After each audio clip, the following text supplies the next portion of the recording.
ಸ್ನೇಹಿತರೆ ಎಲ್ಲರಿಗೂ ನಮಸ್ಕಾರ. ನಾಲೆಡ್ಜ್ ಝೋನ್ ಕರ್ನಾಟಕ ಯೂಟ್ಯೂಬ್ ಚಾನಲ್ಗೆ ತಮ್ಮೆಲ್ಲರಿಗೂ ಆತ್ಮೀಯ ಸ್ವಾಗತ. ಸ್ನೇಹಿತರೆ, ಇವತ್ತಿನ ವಿಡಿಯೋದಲ್ಲಿ ನಾವು 2020ರಲ್ಲಿ ನಡೆದಂತಹ KAS ಪೂರ್ವಭಾವಿ ಪರೀಕ್ಷೆಯ ಮೆಂಟಲ್ ಎಬಿಲಿಟಿ ಪ್ರಶ್ನೆಗಳನ್ನು ಬಿಡಿಸ್ತಾ ಹೋಗೋಣ. ಸ್ನೇಹಿತರೆ, ಆಲ್ಮೋಸ್ಟ್ ನಾನು 14ರಿಂದ 15 ಪ್ರಶ್ನೆಗಳನ್ನು ಈ ಒಂದು ವಿಡಿಯೋದಲ್ಲಿ ತಗೊಂಡಿದ್ದೀನಿ. ಸೊ ಒಂದು ಪ್ರಶ್ನೆಗೆ 2 ಅಂಕಗಳಿರುತ್ತೆ. ಈ ಬಾರಿ ಅದನ್ನು ಹೆಚ್ಚಿಗೆ ಮಾಡಿದ್ದಾರೆ. ಸೊ ಮೆಂಟಲ್ ಎಬಿಲಿಟಿಯಿಂದ ನಿಮಗೆ ಒಟ್ಟು 30 ಪ್ರಶ್ನೆಗಳು ಬರುತ್ತೆ, 60 ಅಂಕಗಳಿರುತ್ತೆ. ಸೊ ಮೆಂಟಲ್ ಎಬಿಲಿಟಿ ಅನ್ನುವಂಥದ್ದು KASಗೆ ತುಂಬಾ ಇಂಪಾರ್ಟೆಂಟ್ ಆಗುತ್ತೆ, ಗೇಮ್ ಚೇಂಜರ್ ಆಗುತ್ತೆ ಅಂತ ಹೇಳಿದ್ರೆ ಖಂಡಿತವಾಗ್ಲೂ ತಪ್ಪಾಗಲಾರ್ದು. ತುಂಬಾ ಈಸಿ ಇದೆ ಸ್ನೇಹಿತರೆ, ಬಟ್ ಸ್ವಲ್ಪ ಕಾನ್ಸಂಟ್ರೇಟ್ ಮಾಡಬೇಕಾಗುತ್ತೆ, ಸ್ವಲ್ಪ ಪ್ರಾಕ್ಟೀಸ್ ಬೇಕಾಗುತ್ತೆ. ಸೊ ಸ್ವಲ್ಪ ಕಾನ್ಸಂಟ್ರೇಷನ್ ಮಾಡಿಕೊಂಡು ಪ್ರಾಕ್ಟೀಸ್ ಮಾಡಿಕೊಂಡು ಮಾಡಿದ್ರೆ ತುಂಬಾ ಸುಲಭ ಅಂತಲೂ ಅನಿಸುತ್ತೆ. ಜೊತೆಗೆ ಇನ್ನೊಂದೇನು, ನನ್ನ ಒಂದು ಸಜೆಷನ್ ಏನು ಅಂತ ಹೇಳಿದ್ರೆ, ಆದಷ್ಟು ಮೆಂಟಲ್ ಎಬಿಲಿಟಿ ಪ್ರಶ್ನೆಗಳನ್ನು ನೀವು ಇಂಗ್ಲೀಷಲ್ಲೇ ನೋಡಿ. ಕನ್ನಡದಲ್ಲಿ ನೋಡಿದ್ರೆ ನಿಮಗೆ ಓಕೆ, ಕನ್ನಡದಲ್ಲಿ ನೋಡಿನೂ ನೀವು ಉತ್ತರವನ್ನು ಬಿಡಿಸ್ಬೋದು. ಆದರೆ ಸಮಸ್ಯೆ ಏನಾಗುತ್ತೆ ಅಂತ ಹೇಳಿದ್ರೆ, ಇತ್ತೀಚೆಗೆ ನಡೆದಂತಹ ಈ ಒಂದು KPSC ಪರೀಕ್ಷೆಗಳಲ್ಲಿ ಈ ಇಂಗ್ಲೀಷ್ ಟು ಕನ್ನಡ ಕನ್ವರ್ಷನ್ ಮಾಡಬೇಕಾದ್ರೆ ಪ್ರಶ್ನೆಗಳನ್ನು ತಪ್ಪು ಮಾಡ್ತಾ ಇದ್ದಾರೆ. ಓಕೆ, ಕ್ವಶನ್ ಪೇಪರ್ ಸೆಟ್ ಮಾಡುವಂಥವ್ರು ತಪ್ಪು ಮಾಡ್ತಾ ಇದ್ದಾರೆ. ಒಂದು ವೇಳೆ ನಿಮಗೆ ಕನ್ನಡದಲ್ಲಿ ಕ್ವಶನ್ ಅರ್ಥ ಆಗಿಲ್ಲ ಅಂತ ಹೇಳಿದ್ರೆ ದಯವಿಟ್ಟು ಇಂಗ್ಲೀಷಲ್ಲಿ ಕ್ವಶನನ್ನು ನೋಡಿ, ಕಂಪ್ಲೀಟಾಗಿ ಅರ್ಥ ಆಗುತ್ತೆ. ಸೊ ದಟ್ ನೀವು ಈಸಿಯಾಗಿ ಉತ್ತರಿಸ್ಬೋದು ಅಂತ ಹೇಳ್ತಾ, ಸ್ನೇಹಿತರೆ ತಡ ಮಾಡದ ವಿಡಿಯೋನ ಶುರು ಮಾಡ್ತಾ ಇದ್ದೀನಿ. ಇನ್ನು ಯಾರೆಲ್ಲ ನಮ್ಮ ಚಾನಲ್ಗೆ ಸಬ್ಸ್ಕ್ರೈಬ್ ಆಗಿಲ್ಲ ದಯವಿಟ್ಟು ಸಬ್ಸ್ಕ್ರೈಬ್ ಆಗಿ. ಇವತ್ತಿಂದ KASಗೆ ಸಂಬಂಧಪಟ್ಟಂಥ ಮೆಂಟಲ್ ಎಬಿಲಿಟಿ ಪ್ರಶ್ನೆಗಳನ್ನು ಅಥವಾ ಮೆಂಟಲ್ ಎಬಿಲಿಟಿ ಕ್ಲಾಸನ್ನು, ಚಾಪ್ಟರ್ ವೈಸ್ ಕ್ಲಾಸಸ್ಸನ್ನು ಡೈಲಿ ಬೇಸಿಸ್ ಅಪ್ಲೋಡ್ ಮಾಡ್ತಾ ಹೋಗ್ತೀನಿ ಅಂತ ಹೇಳ್ತಾ, ಓಕೆ ತಡ ಮಾಡದೆ ಕ್ಲಾಸನ್ನು ಶುರು ಮಾಡೋಣ. Question number 1. ಸ್ನೇಹಿತರೆ, ಒಂದು ಪರೀಕ್ಷೆಯಲ್ಲಿ ಉತ್ತೀರ್ಣರಾಗಲು ಗರಿಷ್ಠ 36% ಅಂಕಗಳನ್ನು ಪಡೆಯುವುದು ಅವಶ್ಯಕ. ಒಬ್ಬ ವಿದ್ಯಾರ್ಥಿಯು 113 ಅಂಕಗಳನ್ನು ಪಡೆದು 85 ಅಂಕಗಳಿಂದ ಅನುತ್ತೀರ್ಣ ಎಂದು ಘೋಷಿಸಲಾಗುತ್ತದೆ. ಹಾಗಾದರೆ ಗರಿಷ್ಠ ಅಂಕಗಳು ಎಷ್ಟು ಅಂತ ನೋಡಿ. KAS paper 2 2020ರಲ್ಲಿ ಕೇಳಿರುವಂಥದ್ದು. ನಾನು ತಗೊಂಡಿರುವ ಪ್ರತಿ ಪ್ರಶ್ನೆಗಳು 2020ರ KAS ಮೆಂಟಲ್ ಎಬಿಲಿಟಿ ಪ್ರಶ್ನೆಗಳನ್ನು ತಗೊಂಡಿದ್ದೇನೆ. In an examination, it is required to get 36% of maximum marks to pass. A student gets 113 marks and is declared failed by 85 marks. The maximum marks is ಅಂತ ಕೇಳ್ತಾ ಇದ್ದಾರೆ. ಸ್ನೇಹಿತರೆ ನೋಡಿ, ಒಂದು ಎಕ್ಸಾಮ್ ಇದೆ, ಒಂದು ಪರೀಕ್ಷೆ ಇದೆ, ಅದರಲ್ಲಿ ಪಾಸ್ ಆಗಬೇಕು ಅಂತ ಹೇಳಿದ್ರೆ 36% ಅಂಕಗಳನ್ನು ತಗೊಳ್ಳೇಬೇಕು. ಓಕೆ, 36% ಅಂಕಗಳನ್ನು ತಗೊಂಡ್ರೆ ಆ ಒಂದು ಎಕ್ಸಾಮಿನೇಷನಲ್ಲಿ ಆ ಒಂದು ವಿದ್ಯಾರ್ಥಿಯನ್ನು ಪಾಸ್ ಆಗಿದ್ದಾನೆ, ಉತ್ತೀರ್ಣನಾಗಿದ್ದಾನೆ ಅಂತ ಕನ್ಸಿಡರ್ ಮಾಡ್ತಾರೆ. ಆದರೆ ಇಲ್ಲೊಬ್ಬ ವಿದ್ಯಾರ್ಥಿ ಏನು ಮಾಡಿದ್ದಾನೆ, 113 ಅಂಕಗಳನ್ನು ತಗೊಂಡಿದ್ದಾನೆ. 113 ಅಂಕಗಳನ್ನು ತಗೊಂಡು ಅವನು ಫೇಲ್ ಆಗಿದ್ದಾನೆ. ಎಷ್ಟು ಮಾರ್ಕ್ಸಿಂದ ಫೇಲ್ ಆಗಿದ್ದಾನೆ, ಎಷ್ಟು ಅಂಕಗಳಿಂದ ಫೇಲ್ ಆಗಿದ್ದಾನೆ ಅಂತ ಹೇಳಿದ್ರೆ 85 ಅಂಕಗಳಿಂದ ಫೇಲ್ ಆಗಿದ್ದಾನೆ. 113 ತಗೊಂಡಿದ್ದ, ಇನ್ನು 85 ಹೆಚ್ಚಿಗೆ ತಗೊಂಡಿದ್ದರೆ ಅವನು ಪಾಸ್ ಆಗ್ತಿದ್ದ. ಸೊ ಅಲ್ಲಿಗೆ ಸೊ ಪಾಸ್ ಆಗಲಿಕ್ಕೆ 36% ಬೇಕು ಅಂತ ಅವರೇ ಹೇಳ್ತಾ ಇದ್ದಾರೆ. ಅದು ಎಷ್ಟಕ್ಕೆ ಸಮನಾಗಿರಬೇಕು, ಆ ವಿದ್ಯಾರ್ಥಿ ತಗೊಂಡಿರುವಂಥ 113 ಅಂಕಗಳು ಜೊತೆಗೆ ಎಷ್ಟು ಮಾರ್ಕ್ಸಿಂದ ಫೇಲ್ ಆಗಿದ್ದಾನೆ, ಅವನು 85ರಿಂದ ಫೇಲ್ ಆಗಿದ್ದಾನೆ. ಸೊ ಇದೆರಡನ್ನು ಕೂಡಿದ್ರೆ ಎಷ್ಟಾಗುತ್ತೆ, 36% ಯಾವುದಕ್ಕೆ ಸಮನಾಗಿರುತ್ತೆ ಅಂತ ಹೇಳಿದ್ರೆ ಸೊ 198ಕ್ಕೆ ಸಮನಾಗಿರುತ್ತೆ. ಓಕೆ, ಅವ್ರು ಕೇಳ್ತಾ ಇದ್ದಾರೆ ಗರಿಷ್ಠ ಅಂಕಗಳು ಎಷ್ಟು ಅಂತ. ಗರಿಷ್ಠ ಅಂಕಗಳು ಯಾವುದೇ ಒಂದು ಪರೀಕ್ಷೆಯನ್ನು ತಗೊಳ್ಳಿ ನೀವು, ಗರಿಷ್ಠ ಅಂಕಗಳು ಎಷ್ಟಿರುತ್ತೆ, 100% ಇರುತ್ತೆ. 100 ಅಂಕಗಳು ಕೊಟ್ಟರೆ ಅದು 100%. ಈಗ 100 ಮಾರ್ಕ್ಸ್ಗೆ ಎಕ್ಸಾಮನ್ನು ಕಂಡಕ್ಟ್ ಮಾಡಿದ್ರೆ 100% ಆ 100 ಅಂಕಗಳಿಗೆ ಈಕ್ವಲ್ ಆಗಿರುತ್ತೆ. 50 ಮಾರ್ಕ್ಸ್ಗೆ ಒಂದು ಎಕ್ಸಾಮನ್ನು ಕಂಡಕ್ಟ್ ಮಾಡಿದ್ರೆ ಸೊ ಆ ಒಂದು 50 ಮಾರ್ಕ್ಸು ಆ ಎಕ್ಸಾಮ್ನ ಗರಿಷ್ಠ ಅಂಕ ಅಂತ ಹೇಳಿದ್ರೆ 100% ಈಕ್ವಲ್ ಆಗಿರುತ್ತೆ. ಅದೇ ಥರ 200 ಮಾರ್ಕ್ಸ್ಗೆ ಒಂದು ಎಕ್ಸಾಮನ್ನು ಕಂಡಕ್ಟ್ ಮಾಡಿದ್ರೆ ಆ 200 ಮಾರ್ಕ್ಸ್ ಏನಿದೆ ಅದು 100% ಈಕ್ವಲ್ ಆಗಿರುತ್ತೆ. ಸೊ ಇಲ್ಲಿ ನಾವು 36% 198 ಅಂತ ಗೊತ್ತಿದೆ. 100% ಎಷ್ಟು ಅಂತ ನಾವು ಫೈಂಡ್ ಔಟ್ ಮಾಡಿಬಿಟ್ರೆ ಸ್ನೇಹಿತರೆ ಆ ಒಂದು ಪರೀಕ್ಷೆಯ ಗರಿಷ್ಠ ಅಂಕ ನಮಗೆ ಸಿಕ್ಬಿಡುತ್ತೆ. ಓಕೆ, ಈಗ ಹೇಗೆ ಮಾಡ್ತೀರಾ ಇದನ್ನು ನೋಡಿ. 36 198 ನಮಗೆ ಗೊತ್ತಿದೆ. 36 10 360, 36 5 180. ಕರೆಕ್ಟಾ? ಇಲ್ಲಿ ಇನ್ನೂ 18 ಜಾಸ್ತಿ ಇದೆ. 36ರಲ್ಲಿ 18 ಎಷ್ಟು, ಅರ್ಧ. ಕರೆಕ್ಟಾ? 0.5 ಆಗುತ್ತೆ ನೋಡಿ. 36 × 5 ಅಂದರೆ 180 ಆಗುತ್ತೆ. ಹೌದಾ? 36 × 5 ಅಂದರೆ 180 ಆಗುತ್ತೆ. ಇನ್ನು 18 ಇದೆ.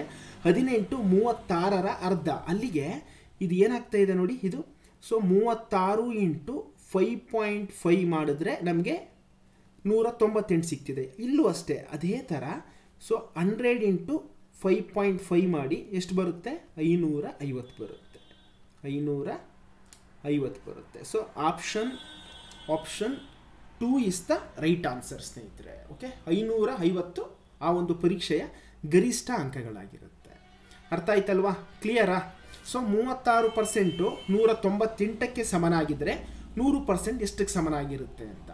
Okay fine, clear? Okay fine. Next ನೀವು ಇದನ್ನು ಹೀಗೂ ಮಾಡ್ಬೋದು. 36% 198ಕ್ಕೆ ಈಕ್ವಲ್ ಆಗಿದೆ ಅಂದರೆ 1% 5.5 ಮಾರ್ಕ್ಸ್ಗೆ ಈಕ್ವಲ್ ಆಗಿರುತ್ತೆ. ಆಗ 100% 550 ಈಕ್ವಲ್ ಆಗುತ್ತೆ. ಆ ರೀತಿ ಕೂಡ ಮಾಡ್ಬೋದಾಗಿರುತ್ತೆ ನೀವು. ಓಕೆ, ನೆಕ್ಸ್ಟ್ ಎರಡನೇ ಪ್ರಶ್ನೆಗೆ ಹೋಗೋಣ. ಎರಡನೇ ಪ್ರಶ್ನೆಗೆ ನೋಡಿ, ಒಂದು ಸಂಖ್ಯೆಯು 2 ಅಂಕಿಗಳದ್ದಾಗಿದ್ದು ಅದರ ಅಂಕಿಗಳ ಗುಣಲಬ್ಧವು 14 ಆಗಿದೆ. ಈ ಸಂಖ್ಯೆಗೆ 45 ಸೇರಿಸಿದಾಗ ಅಂಕಿಗಳು ತಮ್ಮ ಸ್ಥಾನವನ್ನು ಬದಲಾಯಿಸುತ್ತವೆ. 12 + 9 21 ಅಂದರೆ ನೋಡಿ 12 ಇದೆ, ಅಥವಾ 9 ಸೇರಿಸಿದ್ರೆ ಏನಾಯಿತು, 1 2 ಇದ್ದಿದ್ದು 2 1 ಆಗ್ತಿದೆ, ಉಲ್ಟಾ ಆಗ್ತಿದೆ. ಸೊ ಈ ಥರ ಎಕ್ಸಾಂಪಲ್ ಕೊಟ್ಟಿರೋದವರು. ಸೊ ಆ ಸಂಖ್ಯೆ ಯಾವುದು ಅಂತ ಈಗ ಅವ್ರು ನಮ್ಗೆ ಏನು ಕೇಳ್ತಾ ಇದ್ದಾರೆ, ಒಂದು ಸಂಖ್ಯೆ ಇದೆ ಸ್ನೇಹಿತರೆ, 2 ಡಿಜಿಟ್ ಸಂಖ್ಯೆ, 2 ಡಿಜಿಟ್ನ ಒಂದು ಸಂಖ್ಯೆ ಇದೆ. ಓಕೆ, ಸೊ 2 ಅಂಕಿಗಳದ್ದಾಗಿದ್ದು ಅಂತ ಹೇಳಿದ್ರೆ ಡಬಲ್ ಡಿಜಿಟ್ ಇರುವಂಥ ಒಂದು ನಂಬರ್ ಇದೆ ನಮ್ಮ ಹತ್ರ. ಓಕೆ, ಆ ನಂಬರ್ಸ್ ಏನಿದೆ, ಆ ಡಬಲ್ ಡಿಜಿಟ್ಸ್ ಏನಿದೆ, ಆ 2 ಡಿಜಿಟನ್ನು ನಾವು ಮಲ್ಟಿಪ್ಲಿಕೇಶನ್ ಮಾಡಿದ್ರೆ, ಅಂದರೆ ಗುಣಲಬ್ಧ ಪ್ರಾಡಕ್ಟನ್ನು ಮಾಡಿದ್ರೆ ಅದು ಏನಾಗುತ್ತೆ, 14 ಆಗುತ್ತಂತೆ. ಹಾಗಾದರೆ ಅದೇ ಸಂಖ್ಯೆಗೆ 45 ಸೇರಿಸಿದ್ರೆ ನೀವು, ಸೊ ಏನು ಅಂಕಿಗಳಿತ್ತು, 2 ಡಿಜಿಟ್ಗಳಿತ್ತು, ಅದೆಲ್ಲರ ಸ್ಥಾನ ಅದಲು ಬದಲಾಗುತ್ತೆ ಅಂತ ಹೇಳ್ತಿದ್ದಾರೆ. ಹಾಗಿದ್ರೆ ಆ ನಂಬರ್ ಯಾವುದು ಅಂತ ಕೇಳ್ತಾ ಇದ್ದಾರೆ. ಈ ಥರ ಪ್ರಶ್ನೆಗಳು ಬಂದಾಗ ಸ್ನೇಹಿತರೆ ನೀವು ಎಕ್ಸಾಮಲ್ಲಿ ಆಪ್ಷನನ್ನು ನೋಡಿ ದಯವಿಟ್ಟು ಆನ್ಸರ್ ಮಾಡಿ. ನೋಡಿ ಆಪ್ಷನ್ 1 54 ಇದೆ, ನೋಡಿ 54 ಇದೆ. ಆ 2 54ಅಲ್ಲಿ 5 ಒಂದಿದೆ, 4 ಒಂದಿದೆ. ಇದೆರಡನ್ನು ಇಂಟು ಮಾಡಿದ್ರೆ ನಮಗೆ 14 ಬರುತ್ತಾ? ಇಲ್ಲ, 20 ಬರುತ್ತೆ. ಸೊ ಆಪ್ಷನ್ 1 ಆಗೋದಿಲ್ಲ. ಆಪ್ಷನ್ 2 ತಗೊಳ್ಳಿ, 27 ಇದೆ. ಹೌದು, 27ಅನ್ನು 2 × 7 ಮಾಡಿದ್ರೆ ಏನಾಗುತ್ತೆ, 14 ಆಗುತ್ತೆ. ಅವ್ರು ಹೇಳ್ತಿದ್ದಾರೆ ಅದರ ಗುಣಲಬ್ಧ 14 ಆಗಿದೆ ಅಂತ. ಓಕೆ, ಇದಾಗ್ತಾ ಇದೆ. ಸೊ ಈಗ 27, ಹಂಗಾದರೆ 27 ಆಗ್ತಾ ಇದೆ. 2 × 7 14 ಮಾಡಿದ್ರೆ ಬರ್ತದೆ. ಈ 27ಕ್ಕೆ 45 ಸೇರಿಸಿದ್ರೆ 72 ಆಗಬೇಕು. ಆವಾಗ ಇದೇ ರೈಟ್ ಆನ್ಸರ್ ಆಗುತ್ತೆ. ನೋಡಿ 27ಕ್ಕೆ 45 ಸೇರಿಸಿ ಎಷ್ಟಾಗುತ್ತೆ, 7 + 5 2, ಇಲ್ಲಿ 1 ಮಿಚ 3 ಪ್ಲಸ್ ಸೊ 2 + 1 3 + 4 ಅಂದರೆ 72. ಸೊ 27 ಇದ್ದಿದ್ದು 72 ಆಗ್ತಿದೆ. Option 2 is the right answer. 3 ನೋಡಿ, 3 × 6 ಎಷ್ಟಾಗುತ್ತೆ, 18 ಆಗುತ್ತೆ. ಸೊ ಇದು ಆಗೋದಿಲ್ಲ, ರಾಂಗ್ ಆಗುತ್ತೆ. 72 ನೋಡಿ, 72 7 × 2 14 ಆಯಿತು, ಬಟ್ 14 ಆಯಿತು. 72 7 × 2 14 ಆಗುತ್ತೆ. ಅದಕ್ಕೆ 45 ಸೇರಿಸಿದ್ರೆ 27 ಬರಬೇಕು. 27 ಬರುತ್ತೆ, 45 ಸೇರಿಸಿದ್ರೆ 100 ಮೇಲಾಗ್ಬಿಡುತ್ತೆ. ಕರೆಕ್ಟಾ? 117 ಆಗಿಬಿಡುತ್ತೆ. ಸೊ ಅದು 27 ಆಗಬೇಕು, ಇಂಟರ್ಚೇಂಜ್ ಆಗಬೇಕು ಡಿಜಿಟ್ಸ್ ಅಂತ ಹೇಳ್ತಿದ್ದಾರೆ. ಸೊ ಹಂಗಾಗಿ ಆಪ್ಷನ್ 4 ಕೂಡ ರಾಂಗ್ ಆಗುತ್ತೆ. ಸರಿಯಾದ ಉತ್ತರ option 2 is the right answer. Okay, ಈ ಥರ ಪ್ರಶ್ನೆಗಳು ಬಂದಾಗ ನೀವು ಇದೇ ರೀತಿ ಬಿಡಿಸ್ಬೇಕಾಗುತ್ತೆ ಸ್ನೇಹಿತರೆ. Okay fine. 3ನೇ ಪ್ರಶ್ನೆಗೆ ಹೋಗೋಣ. 3ನೇ ಪ್ರಶ್ನೆಗೆ, ಒಂದು ತರಬೇತಿ ಕಾಲೇಜು ಮೆಕ್ಯಾನಿಕ್ಸ್, ಸೈಕಾಲಜಿ, ಫಿಲಾಸಫಿ, ಸಮಾಜಶಾಸ್ತ್ರ, ಅರ್ಥಶಾಸ್ತ್ರ, ವಿಜ್ಞಾನ ಮತ್ತು ಇಂಜಿನಿಯರಿಂಗ್ 7 ವಿಭಿನ್ನ ವಿಷಯಗಳ ಶಿಕ್ಷಕರಿಗೆ ರಿಫ್ರೆಶ್ ಕೋರ್ಸನ್ನು ನಡೆಸಬೇಕು. ಜುಲೈ 22ರಿಂದ ಜುಲೈ 29ರವರೆಗೆ. ನೋಡಿ ಸ್ನೇಹಿತರೆ, ಒಂದು ಟ್ರೈನಿಂಗ್ ಇನ್ಸ್ಟಿಟ್ಯೂಟ್ ಇದೆ, ಟ್ರೈನಿಂಗ್ ಕಾಲೇಜ್ ಇದೆ. ಅಲ್ಲಿ ಸೊ ಡಿಫ್ರೆಂಟ್ ಸಬ್ಜೆಕ್ಟ್ಸ್ಗಳಿಗೆ ಸಂಬಂಧಪಟ್ಟಂಗೆ ಟ್ರೈನಿಂಗನ್ನು ಕಂಡಕ್ಟ್ ಮಾಡಬೇಕು. ಜುಲೈ 27ರಿಂದ ಸ್ಟಾರ್ಟ್ ಆಗುತ್ತೆ, ಜುಲೈ 29ಕ್ಕೆ ಆ ಟ್ರೈನಿಂಗು ಎಂಡ್ ಆಗಿಬಿಡುತ್ತೆ. ಸೊ ಅವರು ಇಲ್ಲಿ ಕೊಟ್ಟಿರುವಂಥ ಮಾಹಿತಿಯನ್ನು ನಾವು ಯೂಸ್ ಮಾಡಿಕೊಂಡು ಯಾವ್ಯಾವ ಡೇಟಲ್ಲಿ ಯಾವ್ಯಾವ ಸಬ್ಜೆಕ್ಟ್ ಟ್ರೈನಿಂಗನ್ನು ಕಂಡಕ್ಟ್ ಮಾಡಿದ್ರು ಅಂತ ಕಂಡುಹಿಡಿಬೇಕು ನಾವು. ಅದೇ ಪ್ರಶ್ನೆ. Okay fine. ಒಂದು ಟ್ರೈನಿಂಗ್ ಕಾಲೇಜ್ ಇದೆ, ಆ ಟ್ರೈನಿಂಗ್ ಕಾಲೇಜಲ್ಲಿ 7 ಡಿಫ್ರೆಂಟ್ ಸಬ್ಜೆಕ್ಟ್ಸ್ ಬಗ್ಗೆ ಟ್ರೈನಿಂಗನ್ನು ಕೊಡ್ತಾ ಇದ್ದಾರೆ. ಯಾವಾಗ ಜುಲೈ 27ರಿಂದ ಶುರು ಮಾಡ್ತಾ ಇದ್ದಾರೆ, 29ಕ್ಕೆ ಎಂಡ್ ಮಾಡ್ತಾ ಇದ್ದಾರೆ. ಓಕೆ, 7 ಸಬ್ಜೆಕ್ಟನ್ನು ಜುಲೈ 27ರಲ್ಲಿ ಶುರು ಮಾಡಬೇಕು, 29ರೊಳಗಡೆ ಮುಗಿಸ್ಬೇಕು. ಯಾವ್ಯಾವ ಡೇಟಲ್ಲಿ ಯಾವ್ಯಾವ ಕೋರ್ಸ್ ಟ್ರೈನಿಂಗ್ ಕೊಟ್ಟರು ಅನ್ನುವಂಥದ್ದೇ ಪ್ರಶ್ನೆ. ಅದಕ್ಕೆ ಹಿಂಟ್ಸನ್ನು ಕೊಟ್ಟಿದ್ದಾರೆ. ಓಕೆ, ಅದನ್ನು ಯೂಸ್ ಮಾಡಿಕೊಂಡು ನಾವು ಅವ್ರು ಕೇಳಿರೋ ಪ್ರಶ್ನೆಗೆ ನಾವು ಉತ್ತರವನ್ನು ಹುಡುಕಬೇಕಾಗತ್ತೆ. ಓಕೆ ನೋಡಿ, ಫಸ್ಟು ಜುಲೈ 27ರಿಂದ ಜುಲೈ 29 ಅಲ್ವಾ. ಸೊ ನಾನೇನು ಮಾಡ್ತೀನಿ ನೋಡಿ, ಇಲ್ಲಿ ಬರ್ಕೋತೀನಿ ನೋಡಿ. So July 22, July 23, July 24, July 25, July 26, July 27, July 28, July 29. So 27ರಿಂದ ಶುರುವಾಗುತ್ತೆ, 29ಕ್ಕೆ ಎಂಡ್ ಆಗುತ್ತೆ. ಡೇಟ್ಗಳು ಬರ್ಕೊಂಡಿದ್ದೀನಿ. ಓಕೆ ನೋಡಿ, ಫಸ್ಟ್ ಅವ್ರು ಏನು ಹೇಳ್ತಿದ್ದಾರೆ, ಕೋರ್ಸ್ ಸೈಕಾಲಜಿ ಒಂದಿಗೆ ಪ್ರಾರಂಭವಾಗಬೇಕು. ಅಂದರೆ ಜುಲೈ 22ನೇ ತಾರೀಕು ಫಸ್ಟು ಯಾವುದಿರುತ್ತೆ, ಸೈಕಾಲಜಿ ಇರುತ್ತೆ. ಓಕೆ, ಸೈಕಾಲಜಿ ಇರುತ್ತೆ ಜುಲೈ 22ಕ್ಕೆ. ಜುಲೈ 23 ಭಾನುವಾರದಂದು ರಜೆ ಆಗಿರಬೇಕು. ಸೊ ಅಲ್ಲಿಗೆ ಇದು ರಜೆ. ಜುಲೈ 23 ರಜಾ ದಿನ. ಸೊ ಸಂಡೇ ರಜಾ ದಿನ ಜುಲೈ 23. ಇಂಜಿನಿಯರಿಂಗ್ ವಿಷಯದ ಇಂದಿನ ದಿನದಂದು ವಿಜ್ಞಾನ ವಿಷಯ ಇರಬೇಕು. ಸೊ ನಾನೇನು ಮಾಡ್ತೀನಿ, ಇಂಜಿನಿಯರಿಂಗ್ ಟ್ರೈನಿಂಗ್ ದಿನ ಅವ್ರು ಏನು ಹೇಳ್ತಿದ್ದಾರೆ, ಇಂಜಿನಿಯರಿಂಗ್ ಯಾವತ್ತು ಟ್ರೈನಿಂಗ್ ಕೊಡ್ತಾರೆ ಅದ್ರ ಹಿಂದಿನ ದಿನ ವಿಜ್ಞಾನ ಇರಬೇಕಂತೆ. ಸೊ ಇಂಜಿನಿಯರಿಂಗ್ ಬರ್ಕೊಂಡ್ರೆ ಅದ್ರ ಹಿಂದೆ ವಿಜ್ಞಾನ ಇರಬೇಕು. ಬಟ್ ವಿಜ್ಞಾನ ಯಾವ ಡೇಟು, ಇಂಜಿನಿಯರಿಂಗ್ ಯಾವ ಡೇಟು ಅಂತ ಅವ್ರು ಕೊಟ್ಟಿಲ್ಲ. ಸುಮ್ಮನೆ ಇಲ್ಲಿ ಬರ್ಕೊಂಡಿರೋಣ ನಾವು. ಓಕೆ, ಇಲ್ಲಿ ಹಿಂಗೆ ಬರ್ಕೊಂಡಿರೋಣ, ಇಂಜಿನಿಯರಿಂಗ್ ಹಿಂದಿನ ದಿನ ವಿಜ್ಞಾನ ಅಂತ ಬರ್ಕೊಂಡಿರೋಣ. Okay fine. Next course mechanics ವಿಷಯದೊಂದಿಗೆ ಕೊನೆಗೊಳ್ಳಬೇಕು. ಸೊ ಲಾಸ್ಟ್ ದಿನ 29ಕ್ಕೆ ಕೋರ್ಸು ಮೆಕ್ಯಾನಿಕ್ಸ್ ಜೊತೆ ಮೆಕ್ಯಾನಿಕ್ಸ್ಗೆ ಎಂಡ್ ಆಗುತ್ತೆ 29ಕ್ಕೆ. ಅದನ್ನು ಇಲ್ಲಿ ಬರ್ಕೊಳ್ಳೋಣ. ಓಕೆ, ಫಿಲಾಸಫಿ ರಜೆಯ ನಂತರ ತಕ್ಷಣವೇ ಇರಬೇಕು. ನೋಡಿ, ರಜೆ ಆದ ನಾಳೆಗೆ ಫಿಲಾಸಫಿ ಇರಬೇಕಂತೆ. ಸೊ ಅದು ರಜೆ ಇದ್ದಿದ್ದು ಯಾವಾಗ, ಜುಲೈ 23ಕ್ಕೆ ಭಾನುವಾರ ರಜೆ ಇತ್ತು. ಅದ್ರ ನಾಳೆ ಫಿಲಾಸಫಿ ಇರುತ್ತೆ ಅಂತ ಹೇಳ್ತಾ ಇದ್ದಾರೆ. ಓಕೆ ಫೈನ್, ಫಿಲಾಸಫಿಯನ್ನು ಇಲ್ಲಿ ಬರ್ಕೊಳ್ಳೋಣ. ಓಕೆ, ನೆಕ್ಸ್ಟು ಅರ್ಥಶಾಸ್ತ್ರ ಮತ್ತು ಇಂಜಿನಿಯರಿಂಗ್ ನಡುವೆ 1 ದಿನದ ಅಂತರವಿರಬೇಕು. ಇದು ವೆರಿ ಇಂಪಾರ್ಟೆಂಟು. ಈಗ ನೋಡಿ ಅವ್ರೇನು ಹೇಳ್ತಿದ್ದಾರೆ, ಸೊ ಅರ್ಥಶಾಸ್ತ್ರ ಮತ್ತು ಇಂಜಿನಿಯರಿಂಗ್ ಅದರ ನಡುವೆ ಒಂದು ಸಬ್ಜೆಕ್ಟ್ ಯಾವ್ದಾದ್ರು ಒಂದು ಸಬ್ಜೆಕ್ಟ್ ಇರಬೇಕು ಅಂತ. ನಮ್ಗೆ ಆಲ್ರೆಡಿ ಗೊತ್ತಿದೆ ಇಂಜಿನಿಯರಿಂಗ್ ಹಿಂದಿನ ದಿನ ವಿಜ್ಞಾನ ಇರಬೇಕು ಅಂತಿದೆ. ಅವ್ರು ಏನು ಹೇಳ್ತಿದ್ದಾರೆ, ಅರ್ಥಶಾಸ್ತ್ರ ಮತ್ತು ಇಂಜಿನಿಯರಿಂಗ್ ನಡುವೆ 1 ದಿನದ ಅಂತರವಿರಬೇಕು ಅಂತ ಹೇಳಿದ್ರೆ, ಅರ್ಥಶಾಸ್ತ್ರನ ಇವತ್ತು ಕಂಡಕ್ಟ್ ಮಾಡಿದ್ರೆ ನಾವು ಅರ್ಥಶಾಸ್ತ್ರವನ್ನು ಒಂದಿನ ಬಿಟ್ಟು ಇಂಜಿನಿಯರಿಂಗ್ ಇರಬೇಕು. ನಮ್ಗೆ ಆಲ್ರೆಡಿ ಗೊತ್ತಿದೆ ಇಂಜಿನಿಯರಿಂಗ್ ಹಿಂದಿನ ದಿನ ವಿಜ್ಞಾನ ಇರಬೇಕು. ಸೊ ಅರ್ಥಶಾಸ್ತ್ರ ಇವತ್ತು ಕಂಡಕ್ಟ್ ಮಾಡಿದ್ರೆ ಅದ್ರ ನಾಳೆ ವಿಜ್ಞಾನ ಕಂಡಕ್ಟ್ ಆಗುತ್ತೆ, ಆಮೇಲೆ ಇಂಜಿನಿಯರಿಂಗ್ ಅಂತ ಹೇಳ್ತಿದ್ದಾರೆ. ಫೈನ್, ಇಷ್ಟ ಆಯ್ತಲ್ವಾ. ನೆಕ್ಸ್ಟು ಸಮಾಜಶಾಸ್ತ್ರ ಮತ್ತು ಅರ್ಥಶಾಸ್ತ್ರದ ನಡುವೆ 2 ದಿನಗಳ ಅಂತರವಿರಬೇಕು. ಅರ್ಥಶಾಸ್ತ್ರ ಇಲ್ಲಿದೆ, ಮತ್ತು ಅವ್ರು ಹೇಳ್ತಾ ಇರೋದು ಸಮಾಜಶಾಸ್ತ್ರ ಮತ್ತು ಅರ್ಥಶಾಸ್ತ್ರ ಇಲ್ಲಿದೆ, ಮತ್ತು ಸಮಾಜಶಾಸ್ತ್ರ ಅದೆರಡರ ನಡುವೆ 2 ದಿನಗಳ ಅಂತರ ಇರಬೇಕು. ಅಂದರೆ ಅರ್ಥಶಾಸ್ತ್ರ ಆದಮೇಲೆ 2 ದಿನ ಯಾವುದಿದೆ ನೋಡಿ, ವಿಜ್ಞಾನ ಮತ್ತು ಇಂಜಿನಿಯರಿಂಗ್ ಇದೆ. ಓಕೆನಾ. ಸೊ ಇದೆರಡು ಆದಮೇಲೆ ಯಾವುದು ಬರಬೇಕು, ಅಲ್ಲಿಗೆ ಸಮಾಜಶಾಸ್ತ್ರ ಬರಬೇಕು, ಸೋಷಿಯಾಲಜಿ. ಸಮಾಜಶಾಸ್ತ್ರ ಇಂಜಿನಿಯರಿಂಗ್ ಆದಮೇಲೆ ಬರುತ್ತೆ, ಕರೆಕ್ಟಾ. ಸೊ ಅಲ್ಲಿಗೆ ಸಮಾಜಶಾಸ್ತ್ರ ಅಲ್ಲಿಗೆ ಬರುತ್ತೆ. ಓಕೆ, ಅಲ್ಲಿಗೆ ಸ್ನೇಹಿತರೆ 2 ದಿನಗಳ ಅಂತರ ಇರಬೇಕು. ಸೊ ಅಲ್ಲಿ ಏನಾಗುತ್ತೆ ನೋಡ್ಕೊಂಬನ್ನಿ ಇವಾಗ ನೋಡಿ. ಸೊ ಫಿಲಾಸಫಿ ಆದಮೇಲೆ ನೋಡಿ, ಅರ್ಥಶಾಸ್ತ್ರ, ವಿಜ್ಞಾನ, ಇಂಜಿನಿಯರಿಂಗ್, ಸಮಾಜಶಾಸ್ತ್ರ, ಇವು 4 ಆರ್ಡರ್ ವೈಸ್, ಇದೇ ಆರ್ಡರ್ ವೈಸ್ ಇರಬೇಕು. ಇಲ್ಲಿ 4 ಸ್ಪೇಸ್ ಇದೆ ನೋಡಿ, ಜುಲೈ 25ರಿಂದ ಜುಲೈ 28 ತನಕ ಖಾಲಿ ಇದೆ. ಸೊ ಅರ್ಥಶಾಸ್ತ್ರನ ಇಲ್ಲಿ ಬರ್ಕೋತೀವಿ. ಜುಲೈ 25ಕ್ಕೆ ಅರ್ಥಶಾಸ್ತ್ರ ಕಂಡಕ್ಟ್ ಆಗುತ್ತೆ. ಅರ್ಥಶಾಸ್ತ್ರ ಜುಲೈ 26ಕ್ಕೆ ವಿಜ್ಞಾನ. ಜುಲೈ 27ಕ್ಕೆ ಇಂಜಿನಿಯರಿಂಗ್. ಓಕೆ, ಜುಲೈ 28ಕ್ಕೆ ಸಮಾಜಶಾಸ್ತ್ರ ಅಂದರೆ ಸೋಷಿಯಾಲಜಿ, ಸಮಾಜಶಾಸ್ತ್ರ. ಸೊ ಈಗ ಪ್ರಶ್ನೆ ಏನು ಕೇಳಿದ್ದಾರೆ ನೋಡಿ, ಮೇಲಿನ ಮಾಹಿತಿಯ ಆಧಾರದ ಮೇಲೆ ಯಾವ ವಿಷಯವು ವಿಜ್ಞಾನಕ್ಕೆ ಮುಂಚಿತವಾಗಿರುತ್ತದೆ. ವಿಜ್ಞಾನ ಇಲ್ಲಿದೆ, ಅದರ ಹಿಂದಿನ ದಿನ ಯಾವುದಿದೆ ನೋಡಿ, ವಿಜ್ಞಾನ ಇಲ್ಲಿದೆ, ಕರೆಕ್ಟಾ. ವಿಜ್ಞಾನ ಇಲ್ಲಿದೆ, ಅದ್ರ ಹಿಂದಿನ ದಿನ ಯಾವುದಿದೆ, ಅರ್ಥಶಾಸ್ತ್ರಕ್ಕೆ ಏನಂತೀವಿ ಇಂಗ್ಲೀಷಲ್ಲಿ ಎಕನಾಮಿಕ್ಸ್ ಅಂತ ಕರಿತೀವಿ. So option 3 economics is the right answer. Okay, ನೀವು ಕನ್ನಡದಲ್ಲಿ ಟಿಕ್ ಮಾಡೋದಾದರೆ ಅರ್ಥಶಾಸ್ತ್ರಕ್ಕೆ ಸರಿಯಾಗಿ ಟಿಕ್ ಮಾಡಬೇಕಾಗತ್ತೆ ಸ್ನೇಹಿತರೆ. Okay fine. ಸ್ವಲ್ಪ ನೀಟಾಗಿ ಓದ್ಕೊಂಡು ಈ ಥರದ್ದು ಬಂದಾಗ ತಾಳ್ಮೆಯಿಂದ ಮಾಡಿ. 1 ನಿಮಿಷ 2 ನಿಮಿಷ ತೊಗೊಂಡ್ರೂ ಪರವಾಗಿಲ್ಲ, ನೀಟಾಗಿ ಆನ್ಸರ್ ಮಾಡಿ ಈ ಥರ ಪ್ರಶ್ನೆಗಳು ಬಂದಾಗ. ಓಕೆ, ನೆಕ್ಸ್ಟು 4ನೇ ಪ್ರಶ್ನೆ.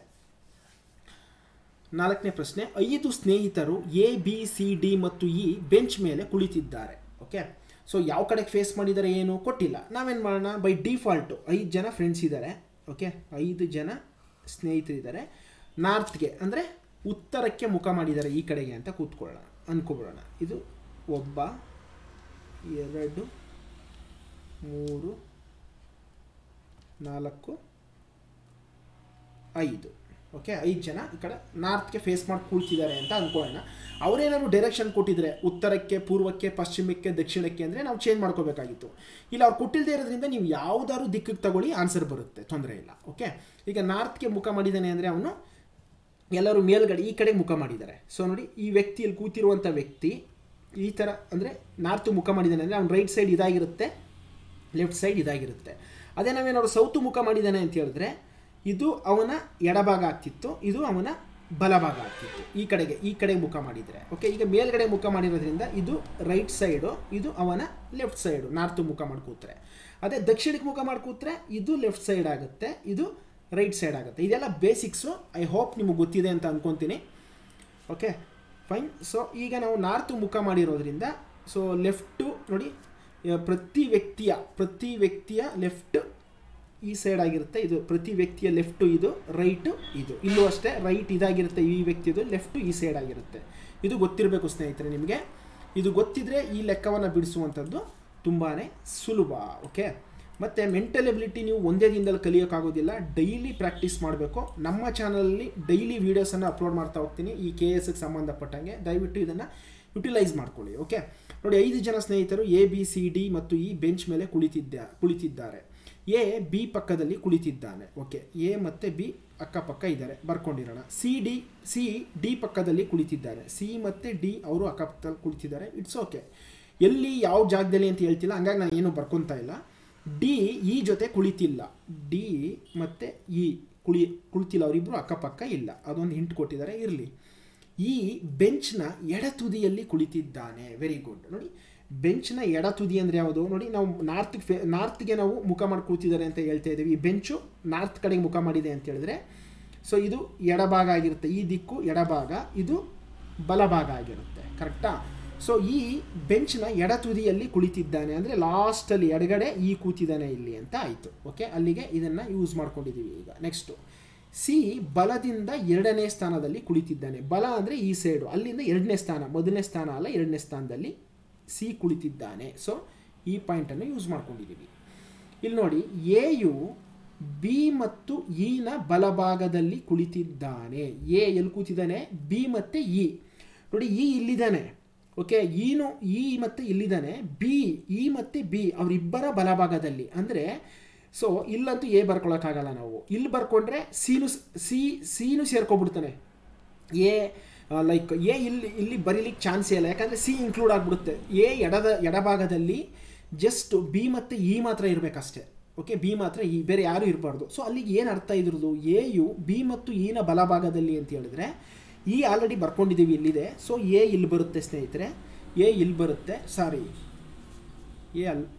ಒನ್ ಮಿನಿಟ್, ಸಾರಿ, ಎ ನೋಡಿ ಇಲ್ಲಿ ಬರುತ್ತೆ ಸ್ನೇಹಿತರೆ, ಎ ಇಲ್ಲಿ ಬರುತ್ತೆ.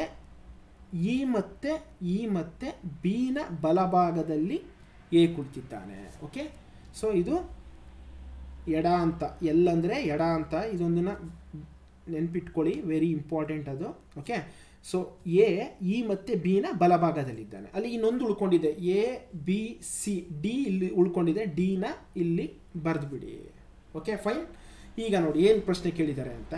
ಈಗ ಒಂದು ಕಡೆಯಿಂದ ಓದ್ಕೊಬನ್ನಿ, ಅವ್ರು ಕೊಟ್ಟಿರೋ ಇಂಟ್ಸ್ ಎಲ್ಲ ಟ್ಯಾಲಿ ಆಗುತ್ತೆ. AB ಪಕ್ಕದಲ್ಲಿ ಕುಳಿತಿದ್ದಾನೆ. ನೋಡಿ, A ಇಲ್ಲಿದ್ದಾನೆ, B ಇಲ್ಲಿದ್ದಾನೆ, ಅವರಿಬ್ಬರು ಅಕ್ಕಪಕ್ಕ ಇದ್ದಾರೆ, ಇದು ಕರೆಕ್ಟ್ ಇದೆ. CD ಪಕ್ಕದಲ್ಲಿ ಕುಳಿತಿದ್ದಾನೆ. ನೋಡಿ, C ಇಲ್ಲಿದೆ, D ಇಲ್ಲಿದ್ದಾರೆ, ಅವರಿಬ್ಬರು ಅಕ್ಕಪಕ್ಕದಲ್ಲೇ ಕುಳಿತಿದ್ದಾರೆ, ಅದು ರೈಟ್ ಆಗುತ್ತೆ. D E ಜೊತೆ ಕುಳಿತಿಲ್ಲ. ನೋಡಿ, D ಇಲ್ಲಿದ್ದಾನೆ, E ಇಲ್ಲಿದ್ದಾನೆ, ಅವರಿಬ್ಬರು ಅಕ್ಕಪಕ್ಕ ಇಲ್ಲ, ಅದು ಕೂಡ ರೈಟ್ ಆಯಿತು. ನೆಕ್ಸ್ಟು ಎಯು B ಮತ್ತು Eನ ಬಲಭಾಗದಲ್ಲಿ. ಸೊ A ಇಲ್ಲಿದ್ದಾನೆ, B ಅವರ ಎನ ಎಡಭಾಗದಲ್ಲಿದ್ದಾರೆ, ಅಂದರೆ E ಮತ್ತು Bನ ಬಲಭಾಗದಲ್ಲಿ A ಇದ್ದಾರೆ. ಸೊ ಇದು ಕೂಡ ರೈಟ್ ಆಯಿತು. A ಮತ್ತು C ಒಟ್ಟಿಗೆ ಕುಳಿತಿದ್ದಾರೆ. A ಇಲ್ಲಿ, C ಇಲ್ಲಿ, ಅವರಿಬ್ಬರು ಒಟ್ಟಿಗೆ ಕುಳಿತಿದ್ದಾರೆ, ಇದು ರೈಟ್ ಆಯಿತು. ಈಗ ಹಾಗಾದರೆ B ಸ್ಥಾನ ಏನು ಅಂತ ಕೇಳ್ತಾ ಇದ್ದಾರೆ. ನೋಡಿ, ಹಾಗಾದರೆ B ಸ್ಥಾನ ಏನು ಅಂತ ಪ್ರಶ್ನೆಯನ್ನು ಕೇಳ್ತಾ ಇದ್ದಾರೆ. ಏನು B ಸ್ಥಾನ?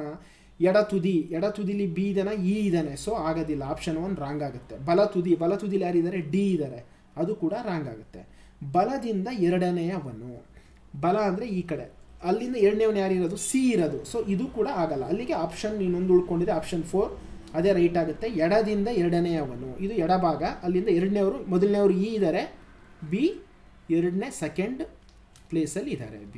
ಸೊ ಹಂಗಾಗಿ ಲೆಫ್ಟಿಂದ ಸೆಕೆಂಡ್ ಪ್ಲೇಸಲ್ಲಿ ಇದ್ದಾನೆ B. That is the right answer. Okay fine.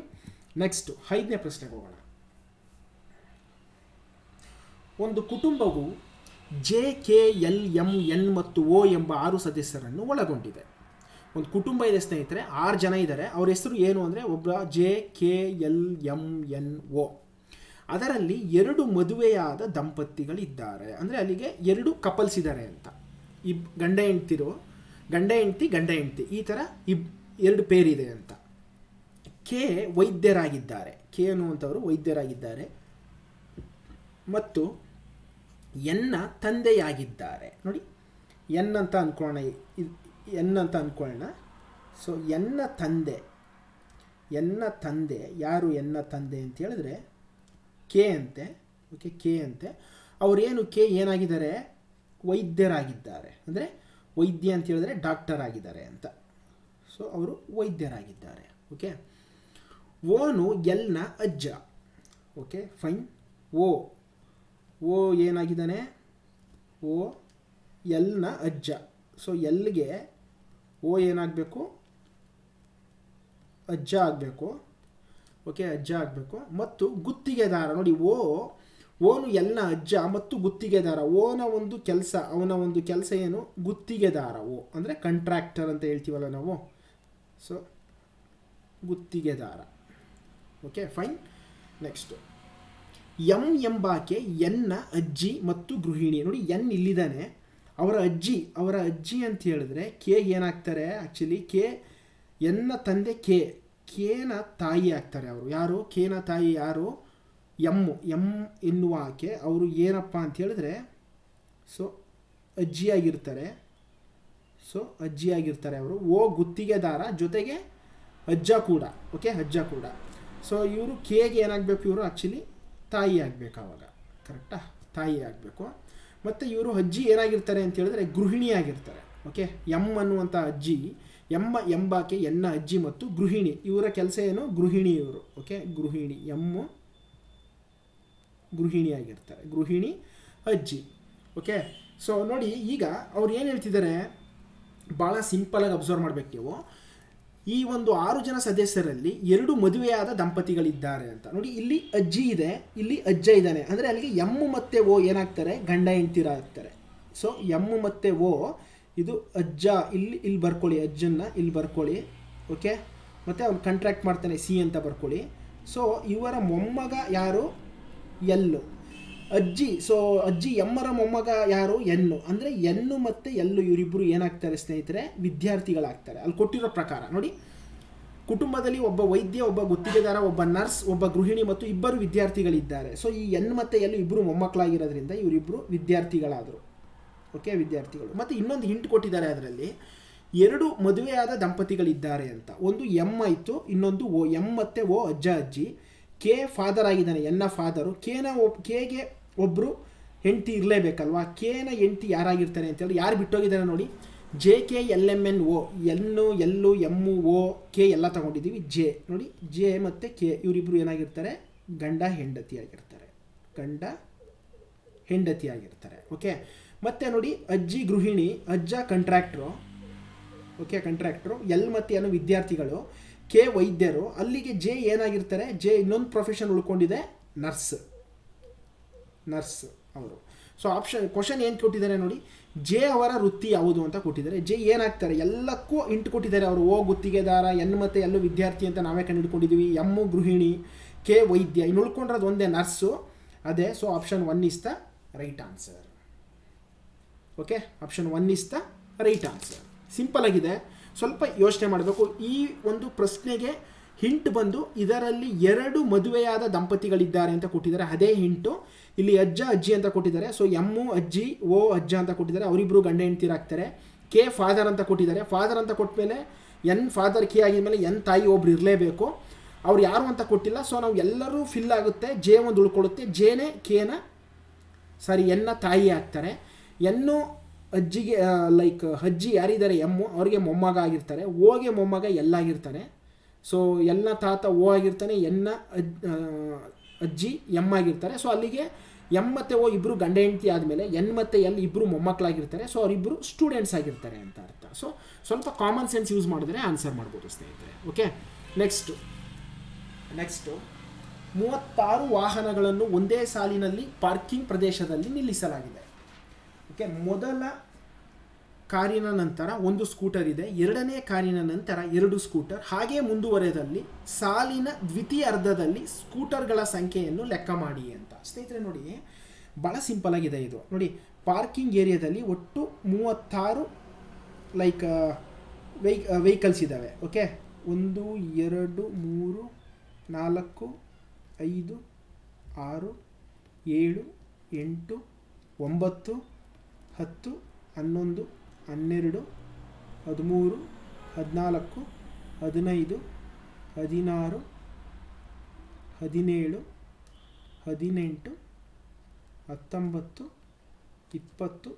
20 21 22 23 24 25 26 27 28 29 30 31 32 33 34 35 36 ಈ ರೀತಿ ಬರ್ಕೊಂಡೇ ಮಾಡಿ. ಇದನ್ನು ಯಾಕೆ ಅಂತ ಹೇಳ್ತೀನಿ. ಅವ್ರು ಏನು ಕೇಳ್ತಿದ್ದಾರೆ, ಒಂದು ಸಾಲಿದೆ ಸ್ನೇಹಿತರೆ, ಅದರಲ್ಲಿ ಪಾರ್ಕಿಂಗ್ ಪ್ರದೇಶದಲ್ಲಿ 36 ವೆಹಿಕಲ್ಗಳನ್ನು ನಿಲ್ಲಿಸಿದಾರಂತೆ. ಮೊದಲನೇದು ಕಾರ್ ಇರುತ್ತೆ, ಮೊದಲ ಕಾರಿನ ನಂತರ ಒಂದು ಸ್ಕೂಟರು. ನೋಡಿ, ಮೊದಲನೇದು ಕಾರ್ ಇರುತ್ತೆ, ಅದಾದಮೇಲೆ ಒಂದು ಸ್ಕೂಟ್ರ್ ಬರುತ್ತೆ, ಅದನ್ನೇ ಎಸ್ ಅಂತ ಹಾಕೊಳ್ಳಿ. ಓಕೆನಾ. ನೆಕ್ಸ್ಟು ಸ್ಕೂಟ್ರ್ ಆದಮೇಲೆ ಮತ್ತೆ ಎರಡನೇ ಕಾರ್ ಆದಮೇಲೆ 2 ಸ್ಕೂಟ್ರು ಈ ಥರ ನಿಲ್ಲಿಸಿರ್ತಾರೆ. 3ನೇ ಕಾರ್ ಆದಮೇಲೆ 3 ಸ್ಕೂಟ್ರನ್ನು ಪಾರ್ಕ್ ಮಾಡಿರ್ತಾರೆ. 4ನೇ ಸ್ಕೂಟ್ರ್ ಆದಮೇಲೆ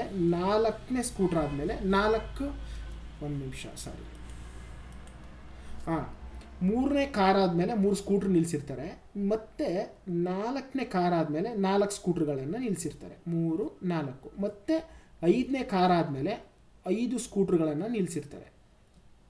4 5 ಮತ್ತು 6ನೇ ಕಾರ್ ಆದಮೇಲೆ 6 ಸ್ಕೂಟ್ರ್ಗಳು 1 2 3 4 5 6 ಮತ್ತು 7ನೇ ಕಾರ್ ಆದಮೇಲೆ 7 ಸ್ಕೂಟ್ರ್ಗಳು 1 2 3 4 5 6 7 ಮತ್ತು ಒಂದು ಕಾರ್ ಬರುತ್ತೆ. ಸೊ ಟೋಟಲ್ ಈ ರೀತಿ ನಿಲ್ಲಿಸಿದ್ದಾರೆ. ಅವ್ರು ಕೇಳ್ತಿರೋದೇನು ಅಂತ ಹೇಳಿದ್ರೆ, ಆ ಸಾಲಿನ ದ್ವಿತೀಯ ಅರ್ಧದಲ್ಲಿ ಅಂದರೆ ಸೆಕೆಂಡ್ ಹಾಫಲ್ಲಿ ಎಷ್ಟು ಸ್ಕೂಟ್ರ್ಗಳಿದ್ದಾವೆ ಫೈಂಡ್ ಔಟ್ ಮಾಡಿ ಅಂತ. ಟೋಟಲು 36 ವೆಹಿಕಲ್ ಇದೆ. ಅದರಲ್ಲಿ ದ್ವಿತೀಯ ಅರ್ಧ ಅಂದರೆ ಸೆಕೆಂಡ್ ಹಾಫ್ ಅಂತಂದರೆ ಫಸ್ಟ್ ಹಾಫು ಇಲ್ಲಿಗೆ ಎಂಡ್ ಆಗುತ್ತೆ, 18ಕ್ಕೆ ಎಂಡ್ ಆಗುತ್ತೆ. ಸೊ 36ರಲ್ಲಿ ಅರ್ಧ ಅಂತಂದರೆ ಮೊದಲನೇ ಅರ್ಧ, 19ರಿಂದ 36 ತನಕ ದ್ವಿತೀಯ ಅರ್ಧ. ಓಕೆ, ಸೊ ಕರೆಕ್ಟಾಗಿ 18ಕ್ಕೆ ಇಲ್ಲಿಗೆ ಎಂಡ್ ಆಗುತ್ತೆ. ಇಲ್ಲಿ ಎಷ್ಟು ಸ್ಕೂಟ್ರ್ಗಳಿದ್ದಾವೆ ಲೆಕ್ಕ ಹಾಕಬೇಕು. ನೋಡಿ, ಸ್ಕೂಟ್ರು 1 2 3 4 5 6 ಸೊ 7 8 9 10 11 12 13 14 15. ನೋಡಿ, option 3 is the right answer. ಬಹಳ ಸಿಂಪಲ್ ಆಗಿದೆ. ಓಕೆ, ಬಹಳ ಸಿಂಪಲ್ ಆಗಿದೆ. ಜಸ್ಟ್ ಈ ರೀತಿ ಮಾಡಿದ್ರೆ ನಿಮಗೆ ಈಸಿಯಾಗಿ ಆನ್ಸರ್ ಬರುತ್ತೆ. Okay, fine. ನೆಕ್ಸ್ಟ್, ಓಕೆ, ಒಂದು ಸಭೆಯನ್ನು ಬೆಳಿಗ್ಗೆ 11 ಗಂಟೆಗೆ ನಿಗದಿಪಡಿಸಲಾಗಿದೆ ಮತ್ತು ಸಭೆಯ ಸ್ಥಳದಿಂದ 100 ಕಿಲೋಮೀಟರ್ ದೂರದಲ್ಲಿರುವ ಪಿ ಎನ್ನುವಂತಹ ವ್ಯಕ್ತಿ ಹಾಜರಾಗಬೇಕು. 60 ಕಿಲೋಮೀಟರ್ ವೇಗದಲ್ಲಿ ಚಲಿಸುವ ಅವರ ಕಾರಿನಲ್ಲಿ ಪಿ 9:45ಕ್ಕೆ ಪ್ರಾರಂಭವಾದರೆ ಪಿ ಸಭೆಗೆ ಎಷ್ಟು ನಿಮಿಷ ತಡವಾಗಿ ಬರುತ್ತಾನೆ ಅಂತ ಕೇಳ್ತಾ ಇದ್ದಾರೆ. ಸ್ನೇಹಿತರೆ ನೋಡಿ, ಒಂದು ಮೀಟಿಂಗನ್ನು ಮಾರ್ನಿಂಗ್ 11 o'clockಗೆ ಕಂಡಕ್ಟ್ ಮಾಡ್ತಾ ಇದ್ದಾರೆ. ಓಕೆ, ಸೊ 11 o'clock ಕಂಡಕ್ಟ್ ಮಾಡ್ತಿದ್ದಾರೆ. ಪಿ ಆ ಮೀಟಿಂಗನ್ನು ಅಟೆಂಡ್ ಮಾಡಬೇಕು. ಅವನು ಮನೆಯನ್ನು 9:45ಕ್ಕೆ ಬಿಡ್ತಾನೆ. 9:45ಕ್ಕೆ ಬಿಡ್ತಾನೆ. ಸೊ ಅಲ್ಲಿಗೆ 11 ಗಂಟೆಗೆ ಅವನು ಮೀಟಿಂಗನ್ನು ಅಟೆಂಡ್ ಮಾಡಬೇಕು. ಓಕೆ, ಅವನು ಕಾರಲ್ಲಿ ಬರ್ತಾ ಇದ್ದಾನೆ. ಆ ಕಾರಿನ ವೇಗ ಎಷ್ಟಿದೆ ಅಂತ ಹೇಳಿದರೆ, ಸೊ 60 ಕಿಲೋಮೀಟರ್ ಪರ್ ಅವರ್, ಅಂದರೆ 1 ಗಂಟೆಗೆ 60 ಕಿಲೋಮೀಟರ್ ವೇಗದಲ್ಲಿ ಆ ಕಾರು ಬರ್ತಾ ಇದೆ. 1 ಗಂಟೆಗೆ 60 ಕಿಲೋಮೀಟರ್ ವೇಗ ಅಂತ ಹೇಳಿದರೆ ಆ ಕಾರು 1 ಗಂಟೆಗೆ 60 ನಿಮಿಷ ಅಂತ ಗೊತ್ತು ನಮಗೆ. ಸೊ 1 ಗಂಟೆಗೆ 60 ಕಿಲೋಮೀಟರ್ ಚಲಿಸ್ತಾ ಇದೆ ಅಂತ ಹೇಳಿದ್ರೆ 1 ನಿಮಿಷಕ್ಕೆ ಆ ಕಾರು 1 ಕಿಲೋಮೀಟರ್ ಚಲಿಸ್ತಾ ಇದೆ. 1 ನಿಮಿಷಕ್ಕೆ ಆ ಕಾರು 1 ಕಿಲೋಮೀಟರ್ನಷ್ಟು ಚಲಿಸ್ತಾ ಇದೆ. ಈಗ ಅವ್ರು ಹೇಳ್ಬಿಟ್ಟಿದ್ದಾರೆ 100 ಕಿಲೋಮೀಟರ್ ದೂರ ಇದೆ. ಪಿ ಇರುವಂಥ ಸ್ಥಳಕ್ಕೂ ಆ ಮೀಟಿಂಗ್ ನಡೆಯುವಂಥ ಜಾಗಕ್ಕೂ 100 ಕಿಲೋಮೀಟರು ಡಿಸ್ಟೆನ್ಸ್ ಇರುವಂಥದ್ದು. ಓಕೆ, ದೂರ ಎಷ್ಟಿದೆ?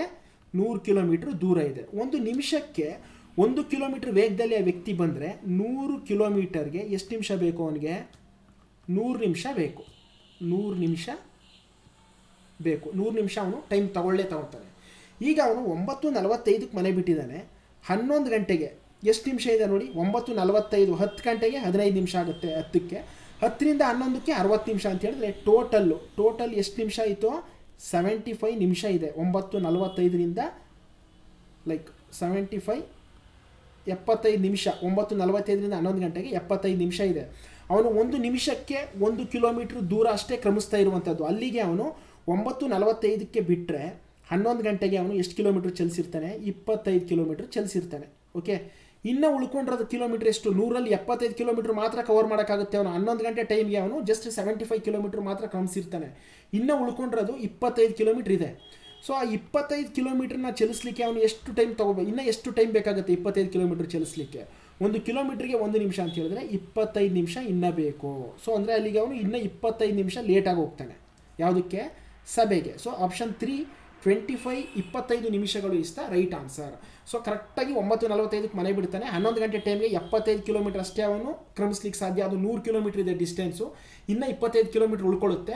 ಆ 25 ಕಿಲೋಮೀಟ್ರನ್ನ ಕ್ರಮಿಸಬೇಕು ಅಂತ ಹೇಳಿದ್ರೆ ಅವ್ನು ಬರ್ತಿರುವಂಥ ಸ್ಪೀಡು ಗಂಟೆಗೆ 60 ಕಿಲೋಮೀಟ್ರ್ ವೇಗ ಅಂತ ಹೇಳಿದ್ರೆ 1 ನಿಮಿಷಕ್ಕೆ 1 ಕಿಲೋಮೀಟ್ರ್ ಅಷ್ಟೇ ಅವನು ಕ್ರಮಿಸ್ಲಿಕ್ಕೆ ಸಾಧ್ಯ. ಇನ್ನು 25 ಕಿಲೋಮೀಟ್ರ್ ಪೆಂಡಿಂಗ್ ಉಳ್ಕೊಂಡಿದೆ. ಆ 25 ಕಿಲೋಮೀಟ್ರನ್ನ ಕ್ರಮಿಸ್ಲಿಕ್ಕೆ ಅವನು 25 ನಿಮಿಷ ಟೈಮ್ ತಗೋತಾನೆ. ಸೊ ಅಷ್ಟು ಟೈಮು ಏನು ಎಕ್ಸ್ಟ್ರಾ ಟೈಮ್ ಏನು ತಗೋತಾನೆ ಅಷ್ಟು ನಿಮಿಷ ಲೇಟಾಗಿ ಹೋಗ್ತಾನೆ ಮೀಟಿಂಗ್ಗೆ. Option 3 is the right answer. Okay fine, ಈ ರೀತಿ ಮಾಡಬೇಕು ಈ ಥರ ಲೆಕ್ಕವನ್ನು. ನೆಕ್ಸ್ಟು 8ನೆಯ ಪ್ರಶ್ನೆ. ಭೌತಶಾಸ್ತ್ರದ ಮೊದಲ ಪತ್ರಿಕೆಯಲ್ಲಿ 180 ಅಂಕಗಳಲ್ಲಿ 30% ಅಂಕಗಳನ್ನು ಗಳಿಸಿದ ವಿದ್ಯಾರ್ಥಿಯು 2 ಪತ್ರಿಕೆಗಳಲ್ಲಿ ಕನಿಷ್ಠ 50 ಅಂಕಗಳನ್ನು ಪಡೆಯಬೇಕು. 2ನೆಯ ಪತ್ರಿಕೆಯು ಗರಿಷ್ಠ 150 ಅಂಕಗಳ ಪ್ರಶ್ನೆ ಪತ್ರಿಕೆಯಾಗಿದ್ದು ಒಟ್ಟಾರೆ ಸರಾಸರಿ ಸ್ಕೋರ್ ಪಡೆಯಲು ಅವರು 2ನೇ ಪತ್ರಿಕೆಯಲ್ಲಿ ಗಳಿಸಬೇಕಾದ ಅಂಕಗಳ ಶೇಕಡವಾರು ಕಂಡುಹಿಡಿಯಿರಿ ಅಂತ ಕೇಳ್ತಾ ಇದ್ದಾರೆ. ಸ್ನೇಹಿತರೆ, ಫಿಸಿಕ್ಸ್ ಅನ್ನುವಂಥ ಭೌತಶಾಸ್ತ್ರ ಅನ್ನುವಂತಹ ಒಂದು ಪೇಪರ್ ಇದೆ. ಮೊದಲನೇ ಪೇಪರು ಟೋಟಲ್ ಮಾರ್ಕ್ಸ್ ಎಷ್ಟು? 180 ಇದೆ ಮೊದಲನೇ ಪೇಪರು. ಅದರಲ್ಲಿ ಇನ್ನೊಂದು ಪೇಪರ್ ಇದೆ 2ನೇ ಪೇಪರು. ಅದರಲ್ಲಿ ಟೋಟಲ್ ಮಾರ್ಕ್ಸ್ ಎಷ್ಟು ಅಂತ ಹೇಳಿದ್ರೆ ಗರಿಷ್ಠ ನೋಡಿ 150 ಪೇಪರ್ 2 ಅಲ್ಲಿ. ಸೊ ಪೇಪರ್ 2 ಅಲ್ಲಿ 150. ಇದು ಪೇಪರ್ 1, ಇದು ಪೇಪರ್ 2. ಸೊ ಟೋಟಲ್ಲು ಆ ಫಿಸಿಕ್ಸು ಪೇಪರ್ 1 ಮತ್ತು ಪೇಪರ್ 2 ಇಂದ ಎಷ್ಟಿದೆ ಅಂತ ಹೇಳಿದ್ರೆ 330 ಅಂಕಗಳಿಗೆ ಆ ಒಂದು ಟೋಟಲ್ ಎಕ್ಸಾಮನ್ನು ಕಂಡಕ್ಟ್ ಮಾಡ್ತಾ ಇದ್ದಾರೆ. ಓಕೆ, ಸೊ 330 ಅಂಕಗಳಿಗೆ ಆ ಎಕ್ಸಾಮನ್ನು ಕಂಡಕ್ಟ್ ಮಾಡ್ತಿದ್ದಾರೆ. ಈ ಒಂದು ಪರೀಕ್ಷೆಯಲ್ಲಿ ಪಾಸ್ ಆಗಬೇಕು ಅಂತ ಹೇಳಿದ್ರೆ ಆ ಒಬ್ಬ ವಿದ್ಯಾರ್ಥಿ ಮಿನಿಮಮ್ ಅಂದರೂ 50% ಮಾರ್ಕ್ಸ್ ತಗೊಳ್ಳೇಬೇಕು ಅಂತ ಹೇಳ್ತಾ ಇದ್ದಾರೆ. 50% ಮಾರ್ಕ್ಸ್ ತಗೊಳ್ಳೇಬೇಕು. 330ರ 50% ಅಂದರೆ ಎಷ್ಟಾಗುತ್ತೆ? ಅದರ ಅರ್ಧ 165 ಅಂಕವನ್ನು ಆ ವಿದ್ಯಾರ್ಥಿ ತಗೊಳ್ಳೇಬೇಕು. ಓಕೆ, 2 ಪೇಪರಿಂದ 165 ಅಂಕಗಳನ್ನು ತಗೊಳ್ಳೇಬೇಕು. ನೋಡಿ, ಇಲ್ಲಿ ಅವ್ರು ಹೇಳ್ತಿದ್ದಾರೆ ಭೌತಶಾಸ್ತ್ರದ ಮೊದಲ ಪತ್ರಿಕೆಯಲ್ಲಿ 180 ಅಂಕಗಳಲ್ಲಿ 30% ಅಂಕಗಳನ್ನು ಗಳಿಸಿದ ವಿದ್ಯಾರ್ಥಿಯು. ಅಂದರೆ ಪೇಪರ್ 1ನಲ್ಲಿ ಅವನು 30% ಮಾರ್ಕ್ಸ್ ಮಾತ್ರ ಸ್ಕೋರ್ ಮಾಡಿದ್ದಾನೆ. 30% ಅಂದರೆ ಎಷ್ಟು ಸರ್? 180ರಲ್ಲಿ 30% ಅಂತಂದರೆ ಎಷ್ಟು ಅಂತ ಹೇಳಿದ್ರೆ ಒಂದು ಈ ಕಡೆ ಲಾಸ್ಟ್ ಡಿಜಿಟ್ ಆದಮೇಲೆ ಒಂದು ಡಾಟನ್ನು ಇಟ್ಟರೆ 10%ಗೆ ಸಮನಾಗಿರುತ್ತೆ. ಅದು ಅಂದರೆ 180ರಲ್ಲಿ 10% ಅಂತಂದರೆ 18 ಅಂಕಗಳಾಗುತ್ತೆ. 20% ಅಂತಂದರೆ 36 ಅಂಕಗಳಾಗುತ್ತೆ. 30% ಅಂತಂದರೆ 54 ಅಂಕಗಳಾಗುತ್ತೆ. ನೋಡಿ, 180 ಅಂಕ ಇದೆ ಟೋಟಲ್ಲು.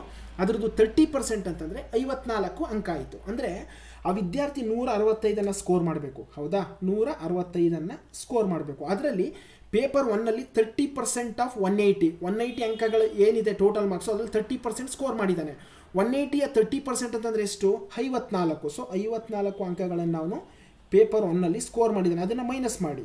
ಸೊ ಅಲ್ಲಿಗೆ 111. ಸೊ ಅವನು 2ನೇ ಪೇಪರಲ್ಲಿ ಅವ್ರು ಹೇಳ್ತಾ ಇದ್ದಾರೆ ಕನಿಷ್ಠ 50% ಮಾರ್ಕ್ಸನ್ನು ತಗೊಳ್ಳೇಬೇಕು ಅಂತ ಹೇಳ್ತಾ ಇರೋದ್ರಿಂದ 2ನೇ ಪೇಪರಲ್ಲಿ ಅವನು 111 ಅಂಕಗಳನ್ನು ಗಳಿಸಲೇಬೇಕು. ಕರೆಕ್ಟಾ? ಎಷ್ಟಕ್ಕೆ? 150ಕ್ಕೆ 111 ಅಂಕಗಳನ್ನು ಗಳಿಸಲೇಬೇಕು. ಹಾಗಾದರೆ ಆ 111 150ರ ಎಷ್ಟು ಪರ್ಸೆಂಟೇಜ್, ಎಷ್ಟು ಶೇಕಡವಾರು ಅಂತ ಕೇಳ್ತಾ ಇದ್ದಾರೆ. ಸೊ ಎಷ್ಟು ಶೇಕಡವಾರಾಗುತ್ತೆ? 111 ಮಾರ್ಕ್ಸನ್ನು ಸ್ಕೋರ್ ಮಾಡಲೇಬೇಕು. ಔಟ್ ಆಫ್ 150ಗೆ ಇಂಟು 100 ಮಾಡಿದ್ರೆ ನೋಡಿ ಈ ಝೀರೋ ಕ್ಯಾನ್ಸಲ್ ಆಗುತ್ತೆ. ಸೊ 5 2ಲ ಮತ್ತು 5 3ಲ. ಓಕೆ, ಮತ್ತು 3 1ಲ 111 ಅಂತ ಹೇಳಿದ್ರೆ ಲೈಕ್ 37. 3 ಇಂಟು 37 ಅಂದರೆ 111 ಆಗುತ್ತೆ. ಹೌದಾ? ಸೊ 37. ಸೊ 37 ಇಂಟು 2 ಅಂತ ಹೇಳಿದ್ರೆ 74% ಅಂಕಗಳನ್ನು ಅವನು ಪೇಪರ್ 2 ಅಲ್ಲಿ ಸ್ಕೋರ್ ಮಾಡಬೇಕಾಗತ್ತೆ. So option 3 is the right answer. Okay, ಕ್ಲಿಯರಾ ಸ್ನೇಹಿತರೆ? Any doubt? I hope no doubt ಅಂತ ಅಂದ್ಕೊಂಡಿದ್ದೀನಿ. ಪ್ರಶ್ನೆ ಸಿಂಪಲ್ ಆಗಿದೆ, ಬಹಳ ಸರಳವಾಗಿದೆ. ಓಕೆ, ನೆಕ್ಸ್ಟು 9ನೇದು 9ನೇ ಪ್ರಶ್ನೆ ನೋಡ್ಬಿಟ್ಟು ತಲೆ ಕೆಡಿಸ್ಕೊಬೇಡಿ, ಭಾಳ ಸಿಂಪಲ್ಲು, ತುಂಬಾ ಸಿಂಪಲ್ ಪ್ರಶ್ನೆ ಇದು. ಓಕೆ, ಸೊ ಜಸ್ಟ್ ಕ್ವಶನನ್ನು ನೋಡ್ತಿದ್ದಂಗೆ ನಾವು ಈಸಿಯಾಗಿ ಆನ್ಸರ್ ಮಾಡ್ಬೋದು. ಓಕೆ, ಸತ್ಯ ಸಂಗತಿ 1 ನೋಡಿ, ಜೆಸಿಕಾಗೆ 4 ಮಕ್ಕಳಿದ್ದಾರೆ. ಜೆಸಿಕಾ ಅಂತ ಒಬ್ಬರಿದ್ದಾರೆ, ಅವರಿಗೆ 4 ಮಕ್ಕಳಿದ್ದಾರೆ. ಸತ್ಯ ಸಂಗತಿ 2, ಇಬ್ಬರು ಮಕ್ಕಳು ನೀಲಿ ಕಣ್ಣುಗಳನ್ನು ಹೊಂದಿದ್ದಾರೆ ಮತ್ತು ಇಬ್ಬರು ಮಕ್ಕಳು ಕಂದು ಬಣ್ಣದ ಕಣ್ಣುಗಳನ್ನು ಹೊಂದಿದ್ದಾರೆ. ನೋಡಿ ಸ್ನೇಹಿತರೆ, ಜೆಸಿಕಾ ಅಂತ ಇದ್ದಾರೆ. ಓಕೆ, ಜೆಸಿಕಾ ಅಂತ ಇದ್ದಾರೆ, ಅವರಿಗೆ 4 ಮಕ್ಕಳು. ಅದರಲ್ಲಿ ನೀಲಿ ಕಣ್ಣು, ಬ್ಲೂ ಐಸ್ ಇರುವಂಥದ್ದು 2 ಮಕ್ಕಳು, ಮತ್ತು ಬ್ರೌನ್ ಐಸ್ ಇರುವಂಥದ್ದು 2 ಮಕ್ಕಳು ಅಂತ ಹೇಳ್ತಿದ್ದಾರೆ. Okay fine. ಸೊ ನೆಕ್ಸ್ಟು, ಅರ್ಧದಷ್ಟು ಮಕ್ಕಳು ಹುಡುಗಿಯರು, ಅಂದರೆ 4 ಮಕ್ಕಳಿದ್ದಾರೆ, ಅದರಲ್ಲಿ ಅರ್ಧದಷ್ಟು ಹುಡುಗಿಯರು ಅಂತ ಹೇಳಿದ್ರೆ ಹುಡುಗರು 2 ಇದ್ದಾರೆ, ಗರ್ಲ್ಸ್ ಎಷ್ಟಿದ್ದಾರೆ, ಗರ್ಲ್ಸು 2 ಇದ್ದಾರೆ. ಸೊ ಇಷ್ಟು ಅವ್ರು ಕೊಟ್ಟಿರುವಂಥ ಸತ್ಯ ಸಂಗತಿ, ಇದಷ್ಟನ್ನು ನಾವು ಫ್ಯಾಕ್ಟ್ ಅಂತ ಅನ್ಕೋಬೇಕು. ಮೊದಲ 3 ಹೇಳಿಕೆಗಳು ಸತ್ಯವಾಗಿದ್ದರೆ ಈ ಕೆಳಗಿನ ಯಾವ ಹೇಳಿಕೆಗಳು ಕೂಡ ಸತ್ಯವಾಗಿರಬೇಕು ಅಂತ ಕೇಳ್ತಿದ್ದಾರೆ. ನೋಡಿ, ಮೊದಲನೇ ಹೇಳಿಕೆ ತಗೊಳ್ಳೋಣ. ಕನಿಷ್ಠ 1 ಹುಡುಗಿ ನೀಲಿ ಕಣ್ಣುಗಳನ್ನು ಹೊಂದಿದ್ದಾಳೆ ಅಂತ. ಸ್ನೇಹಿತರೆ, ಅಲ್ಲಿ ಎಲ್ಲೂ ಹೆಣ್ಮಕ್ಳಿಗೆ ನೀಲಿ ಕಣ್ಣಿದೆ, ಗಂಡು ಮಕ್ಕಳಿಗೆ ನೀಲಿ ಕಣ್ಣಿದೆ ಅಂತ ಹೇಳ್ತಿಲ್ಲ. ಒಟ್ಟು 4 ಮಕ್ಕಳು, ಅದರಲ್ಲಿ 2ಗೆ ನೀಲಿ ಕಣ್ಣು, ಇನ್ನಿಬ್ಬರಿಗೆ ಕಂದು ಬಣ್ಣದ ಕಣ್ಣುಗಳಿದೆ ಅಂತ ಹೇಳಿದ್ದಾರೆ. ಅವರೆಲ್ಲಾದರೂ ಹೇಳಿದಾರ ಹುಡುಗಿರಲ್ಲಿ ಇಷ್ಟು ಲೈಕ್ ಈ ಹುಡುಗಿರಿಗೆ ನೀಲಿ ಕಣ್ಣಿದೆ ಅಥವಾ ಒಂದು ಹುಡುಗಿಗೆ ನೀಲಿ ಕಣ್ಣಿದೆ ಆ ಥರ ಏನಾದ್ರು ಹೇಳಿದರೆ? ಎಲ್ಲೂ ಹೇಳಿಲ್ಲ. ನೀಲಿ ಕಣ್ಣು ಇಬ್ಬರದ್ದು ಬರೀ ಹುಡುಗರದೇ ನೀಲಿ ಕಣ್ಣಾಗಿರ್ಬೋದು. ಓಕೆನಾ, ಹುಡುಗರದೇ ನೀಲಿ ಕಣ್ಣಾಗಿರ್ಬೋದು, ಹುಡುಗಿರದು ಫುಲ್ ಕಂದು ಬಣ್ಣದ ಕಣ್ಣೇ ಆಗಿರ್ಬೋದು. ಸೊ ಹಂಗಾಗಿ ಈ ಮೊದಲನೇ ಹೇಳಿಕೆ ರೈಟ್ ಆಗೋದಿಲ್ಲ ಸ್ನೇಹಿತರೆ, ರಾಂಗ್ ಆಗುತ್ತೆ. ಕಾರಣ ಏನು ಅಂತ ಹೇಳಿದ್ರೆ, ಕನಿಷ್ಠ 1 ಹುಡುಗಿ ನೀಲಿ ಕಣ್ಣುಗಳನ್ನು ಹೊಂದಿದ್ದಾರೆ ಅಂತ ಹೇಳ್ತಿದ್ದಾರೆ. ಅವ್ರು ಎಲ್ಲೂ ಹೇಳಿಲ್ಲ. 4 ಮಕ್ಕಳಿದ್ದಾರೆ, ಇಬ್ಬರದು ಕಣ್ಣು ನೀಲಿ, ಇನ್ನಿಬ್ಬರದು ಕಂದು ಬಣ್ಣ ಅಂತ. ಸೊ ನೀಲಿ ಬಣ್ಣದ ಕಣ್ಣುಗಳನ್ನು ಹುಡುಗರೇ ಹೊಂದಿರ್ಬೋದು, ಹುಡುಗಿನೇ ಹೊಂದಿರ್ಬೋದು, ನಮಗೆ ಗೊತ್ತಿಲ್ಲ, ಎಕ್ಸಾಕ್ಟಾಗಿ ಗೊತ್ತಿಲ್ಲ. ಹಂಗಾಗಿ ಸೊ ಹೇಳಿಕೆ 1 ರಾಂಗ್ ಆಗುತ್ತೆ. ಹೇಳಿಕೆ 2 ನೋಡಿ, ಇಬ್ಬರು ಮಕ್ಕಳು ಗಂಡು ಮಕ್ಕಳು, ಇದು ಕರೆಕ್ಟ್. ನೋಡಿ, ನಾವೇ ಬರ್ಕೊಂಡಿದ್ದೀವಿ, ಬಾಯ್ಸು 2 ಇದ್ದಾರೆ ಅಂತ ನಾವೇ ಬರ್ಕೊಂಡಿದ್ದೀವಿ, ಅವ್ರು ಕೊಟ್ಟಿದ್ದಾರೆ. ನೋಡಿ, ಅರ್ಧದಷ್ಟು ಮಕ್ಕಳು ಹುಡುಗಿಯರು ಅಂತ ಹೇಳಿದ್ರೆ 4 ಮಕ್ಕಳಿದ್ದಾರಲ್ಲಿ ಅದರಲ್ಲಿ ಅರ್ಧ ಅಂದರೆ ಇಬ್ಬರು ಹುಡುಗಿಯರು, ಅಲ್ಲಿಗೆ ಇನ್ನಿಬ್ಬರು ಏನಾಗಿರ್ತಾರೆ, ಬಾಯ್ಸ್ ಆಗಿರ್ತಾರೆ. ಸೊ ಇದು ಹೇಳಿಕೆ 2 ರೈಟ್ ಆಗುತ್ತೆ. 3ನೇದು, ಹುಡುಗರಿಗೆ ಕಂದು ಕಣ್ಣುಗಳಿವೆ. ಸೊ ಇದು ಅಷ್ಟೇ, ಅಗೈನ್ ನಾವು ಎಕ್ಸಾಕ್ಟಾಗಿ ಹೇಳೋಕ್ಕಾಗೋದಿಲ್ಲ. ಹುಡುಗರಿಗೆ ಕಂದು ಬಣ್ಣದ ಕಣ್ಣುಗಳನ್ನು ಹೊಂದಿದ್ದಾರೆ ಹುಡುಗರು ಅಂತ. ಅದು ಹುಡುಗಿನಾರು ಹೊಂದಿರ್ಬೋದು ಅಥವಾ ಹುಡುಗರಾರು ಹೊಂದಿರ್ಬೋದು, ನಮಗೆ ಎಕ್ಸಾಕ್ಟಾಗಿ ಗೊತ್ತಿಲ್ಲ. ಬಟ್ ನಮಗೆ ಗೊತ್ತಿರೋದಿಷ್ಟೇ, ಇಬ್ಬರಿಗೆ ನೀಲಿ ಬಣ್ಣದ ಕಣ್ಣುಗಳಿದ್ದಾವೆ, ಇನ್ನಿಬ್ಬರಿಗೆ ಕಂದು ಬಣ್ಣದ ಕಣ್ಣುಗಳಿದ್ದಾವೆ. ಆ ನೀಲಿ ಇಬ್ಬರಿಗೆ ಇರೋದ್ರಲ್ಲಿ ಇಬ್ಬರು ಬಾಯ್ಸೇ ಆಗಿರ್ಬೋದು ಅಥವಾ ಇಬ್ಬರು ಗರ್ಲ್ಸೇ ಆಗಿರ್ಬೋದು. ಓಕೆನಾ, ಅಥವಾ ಸೊ ಕಂದು ಬಣ್ಣ ಹೆಣ್ಮಕ್ಳದೇ ಆಗಿರ್ಬೋದು ಅಥವಾ ಹುಡುಗರದೇ ಆಗಿರ್ಬೋದು. ಎಕ್ಸಾಕ್ಟಾಗಿ ನಮಗೆ ಗೊತ್ತಿಲ್ಲ. ಎಕ್ಸಾಕ್ಟಾಗಿ ಗೊತ್ತಿದ್ರೆ ಮಾತ್ರ ಅದನ್ನು ಟಿಕ್ ಹಾಕಬೇಕು. ಸೊ ಹಾಗಾಗಿ ಈ ಹೇಳಿಕೆ ಕೂಡ ತಪ್ಪಾಗುತ್ತೆ. ಅಲ್ಲಿಗೆ ಸರಿಯಾದ ಹೇಳಿಕೆ ಯಾವುದು? ಆಪ್ಷನ್ 2 ಒಂದೇ. ಸೊ ಕೇವಲ 2 ಆನ್ಸರ್ ಏನಾಗುತ್ತೆ? ಕೇವಲ 2 is the right answer. Okay fine. Question ನೋಡಲಿಕ್ಕೆ ತುಂಬ ದೊಡ್ಡದು ಅನಿಸುತ್ತೆ, ಬಟ್ ಸಿಂಪಲ್ ಆಗಿದೆ, ನೀವು ಈಸಿಯಾಗಿ ಆನ್ಸರ್ ಮಾಡ್ಬೋದು ಸ್ನೇಹಿತರೆ. ಓಕೆ, ನೆಕ್ಸ್ಟು 10ನೇ ಪ್ರಶ್ನೆ ಸ್ವಲ್ಪ ಲೆಂತಿ ಪ್ರಶ್ನೆ, ಬಟ್ ಇದೊಂದು ಪ್ರಶ್ನೆಯನ್ನು ನೀವು ಬಿಡಿಸಿದ್ರೆ 3 ಪ್ರಶ್ನೆಗಳಿಗೆ ಉತ್ತರಿಸ್ಬೋದು. ನೋಡಿ, ಇದು KS ಅಲ್ಲಿ ಕೇಳಿರುವಂತಹ ಪ್ರಶ್ನೆಯನ್ನು 2020ರಲ್ಲಿ ಇದೊಂದು ಪ್ರಶ್ನೆಯನ್ನು ನೀವು ಸಾಲ್ವ್ ಮಾಡಿದ್ರೆ 6 ಅಂಕಗಳು ನಿಮಗೆ ಬರ್ತಾ ಇತ್ತು ಸ್ನೇಹಿತರೆ. ಓಕೆ, ಸೊ 6 ಅಂಕಗಳ ಪ್ರಶ್ನೆ ಇದೊಂದು. ನೋಡಿ, ಕೆಳಗೆ ನೀಡಿರುವ ಮಾಹಿತಿಯ ಆಧಾರದ ಮೇಲೆ ಈ ಕೆಳಗಿನ ಪ್ರಶ್ನೆಗಳಿಗೆ 10ರಿಂದ 12 ಉತ್ತರಿಸಿ. ಎಲಿನರ್ ಮೇಜಿನ ಮೇಲೆ ಭಾಷಣಕಾರರ ಆಸನ ವ್ಯವಸ್ಥೆಗಳ ಉಸ್ತುವಾರಿ ವಹಿಸಿದ್ದಾರೆ. ಸ್ನೇಹಿತರೆ, ಎಲಿನರ್ ಅನ್ನುವಂಥವ್ರು ಒಬ್ಬ ವ್ಯಕ್ತಿ. ಓಕೆ, ಅವ್ರ ಹೆಸರು ಎಲಿನರ್ ಅನ್ನುವಂಥ ಒಬ್ಬ ವ್ಯಕ್ತಿಗೆ ಈ 4 ಭಾಷಣಕಾರರು ಏನಿದ್ದಾರೆ ಅವ್ರನ್ನ ಆಸನ ಅಂದರೆ ಸ್ಟೇಜ್ ಮೇಲೆ ಇರುವಂಥ ಸೀಟ್ಗಳ ಮೇಲೆ ಕೂರಿಸುವಂಥ ಜವಾಬ್ದಾರಿಯನ್ನು ಈ ಎಲಿನರ್ ಅನ್ನೋರಿಗೆ ವಹಿಸಿದ್ದಾರೆ. ಓಕೆ, ಯಾರ್ಯಾರು ಬರ್ತಾ ಇದ್ದಾರೆ ಭಾಷಣಕಾರರು ಅಂತ ಹೇಳಿದ್ರೆ, ಒಬ್ಬರು ಮಾಡರೇಟರು, ಅದ್ರ ಜೊತೆಗೆ ಒಬ್ಬ ವಿಮಾನ ಚಾಲಕ, ಪೈಲಟ್ ಅಂತ ಕರಿತೀವಿ, ಒಬ್ಬ ಲೇಖಕ, ಮಾಡರೇಟರ್ ಮತ್ತು ವಿಮಾನ ಚಾಲಕ, ಲೇಖಕ, ಅಟಾರ್ನಿ ಅಂದರೆ ಲಾಯರ್ ಅಂತೀವಲ್ಲ, ಅಟಾರ್ನಿ, ಮತ್ತು ಅನ್ವೇಷಕ, ಅನ್ವೇಷಕ, ಇಷ್ಟು ಜನ 5 ಜನ ಭಾಷಣಕಾರರು ಬರ್ತಾ ಇದ್ದಾರೆ. ಆ ಭಾಷಣಕಾರರ ಹೆಸರುಗಳು ಏನೇನು ಅಂದರೆ ಗ್ಯಾರಿ, ಹೆಲಯಿಸ್, ಜಾರೋಡ್, ಕೇಟ್ ಮತ್ತು ಲೇನ್ ಅಂತ ಆ ಭಾಷಣಕಾರರ ಹೆಸರಿದೆ. ಅವರು ಆರ್ಡ್ರ ಕೊಟ್ಟಿಲ್ಲ, ಯಾರು ಗ್ಯಾರಿ ನಮಗೆ ಗೊತ್ತಿಲ್ಲ, ಯಾರು ಸೊ ಲೇಖಕರು ಗ್ಯಾರಿನ ಅಥವಾ ಲೇಖಕರು ಹೆಲಿಯೋಸ ಅಥವಾ ಅಟಾರ್ನಿ ಹೆಸರು ಜಾರೋಡ ನಮ್ಗೆ ಏನೂ ಗೊತ್ತಿಲ್ಲ, ನಾವು ಫೈಂಡ್ ಔಟ್ ಮಾಡಬೇಕು ಇವಾಗ. ಅವರು ಇಲ್ಲಿ ನೋಡಿ ಹಿಂಟ್ಗಳನ್ನು ಕೊಟ್ಟಿದ್ದಾರೆ. ಇಲ್ಲಿ ಈ ಹಿಂಟ್ಗಳನ್ನು ಯೂಸ್ ಮಾಡಿಕೊಂಡು ಯಾರ್ಯಾರು ಯಾವ ಸೀಟಲ್ಲಿ ಕೂರ್ತಾರೆ, ಎಷ್ಟನೇ ಸೀಟಲ್ಲಿ ಕೂರ್ತಾರೆ, ಮತ್ತು ಅವರವರ ಹೆಸರುಗಳೇನು. ಓಕೆ, 5 ಜನ ಇದ್ದಾರೆ ಇಲ್ಲಿ. ಒಬ್ಬರು ಮಾಡರೇಟರು, ಇನ್ನೊಬ್ಬರು ವಿಮಾನ ಚಾಲಕ, ಒಬ್ಬ ಲೇಖಕ, ಒಬ್ಬ ಅಟಾರ್ನಿ ಮತ್ತು ಇನ್ನೊಬ್ಬ ಅನ್ವೇಷಕ. ಇವರೆಲ್ಲರೂ ಭಾಷಣ ಮಾಡಲಿಕ್ಕೆ ಸ್ಟೇಜ್ ಮೇಲೆ ಬಂದಿದ್ದಾರೆ. ಅವ್ರನ್ನ ಸ್ಟೇಜ್ ಮೇಲೆ ಕೂರಿಸುವಂಥ ಜವಾಬ್ದಾರಿಯನ್ನು ಈ ಎಲಿನರ್ ಅನ್ನುವಂಥವ್ರು ತಗೊಂಡಿದ್ದಾರೆ, ಅವರು ಯಾವ ಆರ್ಡ್ರಲ್ಲಿ ಕೂರಿಸ್ತಾರೆ ಮತ್ತು ಆ ಭಾಷಣಕಾರರ ಹೆಸರುಗಳು ಏನು ಅಂತ ನಾವು ಫೈಂಡ್ ಔಟ್ ಮಾಡಬೇಕು. ಅದನ್ನು ಫೈಂಡ್ ಔಟ್ ಮಾಡಲಿಕ್ಕೆ ಇಲ್ಲಿ ಹಿಂಟನ್ನು ಕೊಟ್ಟಿದ್ದಾರೆ. ಓಕೆ, ಮೊದಲನೇ ಹಿಂಟ್ ಏನು ಕೊಟ್ಟಿದ್ದಾರೆ ನೋಡಿ, ಮಾಡರೇಟರ್ ಮಧ್ಯದಲ್ಲಿ ಸೀಟ್ ನಂಬರ್ 3ರಲ್ಲಿ ಕುಳಿತುಕೊಳ್ಳಬೇಕು ಅಂತ ಹೇಳ್ತಿದ್ದಾರೆ. ನೋಡಿ 5 ಜನ ಇದ್ದಾರೆ ಅಂತ ಅಂದ್ಕೊಳ್ಳೋಣ, 5 ಜನ ಇದ್ದಾರೆ. ಓಕೆ, ಸೊ 1 2 3 4 5 ಮೇಲೆ ಅವರ ವೃತ್ತಿಯನ್ನು ಬರಿತೀನಿ, ಕೆಳಗಡೆ ಅವರ ಹೆಸರುಗಳನ್ನು ಬರೆಯೋಣ. ಓಕೆನಾ. ಈಗ ನೋಡಿ, ಮಾಡರೇಟರ್ ಮಧ್ಯದಲ್ಲಿ ಸೀಟ್ ನಂಬರ್ 3ರಲ್ಲಿ ಕೂತ್ಕೋತಾರೆ. ಸೀಟ್ ನಂಬರ್ 3 ಅಂದರೆ ನೋಡಿ, ಇದನ್ನು 1 2 3 ಅಂತ ಅಂದ್ಕೊಂಡ್ರೆ ನಾವು ನೋಡಿ, ಇದನ್ನು 1 ಸೀಟ್ ನಂಬರ್ 1, ಇದು 2, ಇದು 3, ಇದು 4, ಇದು 5 ಅಂತ ಅಂದ್ಕೊಂಡ್ರೆ ಮಾಡರೇಟರ್ ಇಲ್ಲಿ ಕೂರ್ತಾರೆ. ಓಕೆ, ಮಾಡರೇಟರ್ ಸೀಟ್ ನಂಬರ್ 3ರಲ್ಲಿ ಕೂರ್ತಾರೆ ಮಾಡರೇಟರ್. ಓಕೆ, ಅಟಾರ್ನಿ ಅನ್ವೇಷಕರ ಪಕ್ಕದಲ್ಲಿ ಕುಳಿತುಕೊಳ್ಳುವಂತಿಲ್ಲ. ನಮಗೀಗ ಗೊತ್ತಿಲ್ಲ ಅಟಾರ್ನಿ ಎಲ್ಲಿ ಬರ್ತಾನೆ, ಇಲ್ಲಿ ಅನ್ವೇಷಕರು ಎಲ್ಲಿ ಕೂತ್ಕೋತಾರೆ, ನಮಗೇನು ಗೊತ್ತಿಲ್ಲ ಸ್ನೇಹಿತರೆ. ನಾವೇನು ಮಾಡೋಣ, ಅವ್ರು ಕೊಟ್ಟಿರೋ ಹಿಂಟನ್ನು ಇಲ್ಲಿ ಮೇಲ್ಗಡೆ ಒಂದು ಕಡೆ ಇಲ್ಲಿ ಬರ್ಕೊಳ್ಳೋಣ. ಇಲ್ಲಿ ಬರ್ಕೋತೀನಿ ನೋಡಿ, ಅಟಾರ್ನಿ ಮತ್ತು ಅನ್ವೇಷಕ ಇಬ್ಬರು ಪಕ್ಕದಲ್ಲಿ ಕೂತ್ಕೋಬಾರ್ದು. ಅನ್ವೇಷಕ ಇವರಿಬ್ಬರು ಅಕ್ಕಪಕ್ಕ ಕೂತ್ಕೋಬಾರ್ದು. ಅದಕ್ಕೆ ನಾನು ಏನು ಮಾಡ್ತೀನಿ, ಇದನ್ನು ರಾಂಗ್ ಅಂತ ಹಾಕೊಂಡಿರ್ತೀನಿ. ಇವರಿಬ್ಬರು ಅಕ್ಕಪಕ್ಕ ಇರಬಾರ್ದು ಅಂತ ಆ ಹಿಂಟಿದೆ, ಅದನ್ನು ಅಲ್ಲಿ ಬರ್ಕೊಂಡಿರೋಣ. ಓಕೆ, ಲೇನ್ ವಿಮಾನ ಚಾಲಕ ಅಂದರೆ ವಿಮಾನ ಚಾಲಕನ ಹೆಸರು ಲೇನ್ ಅಂತ ಕೊಟ್ಟಿದ್ದಾನೆ. ನಮ್ಗೆ ಈಗಲೂ ಗೊತ್ತಿಲ್ಲ ವಿಮಾನ ಚಾಲಕ ಎಲ್ಲಿ ಕೂರ್ತಾನೆ ಅಂತ. ಸೊ ಹಂಗಾಗಿ ಏನು ಮಾಡ್ತೀನಿ ನಾನು, ವಿಮಾನ ಚಾಲಕನ ಹೆಸರು ಫಸ್ಟು ಅವನ ವೃತ್ತಿ ಮೇಲ್ಗಡೆ ವಿಮಾನ ಚಾಲಕ. ಓಕೆ, ಕೆಳಗಡೆ ಅವನ ಹೆಸರೇನು ಲೇನ್, ಅದನ್ನು ನಾನು ಇಲ್ಲಿ ಬರ್ಕೊಂಡಿರ್ತೀನಿ.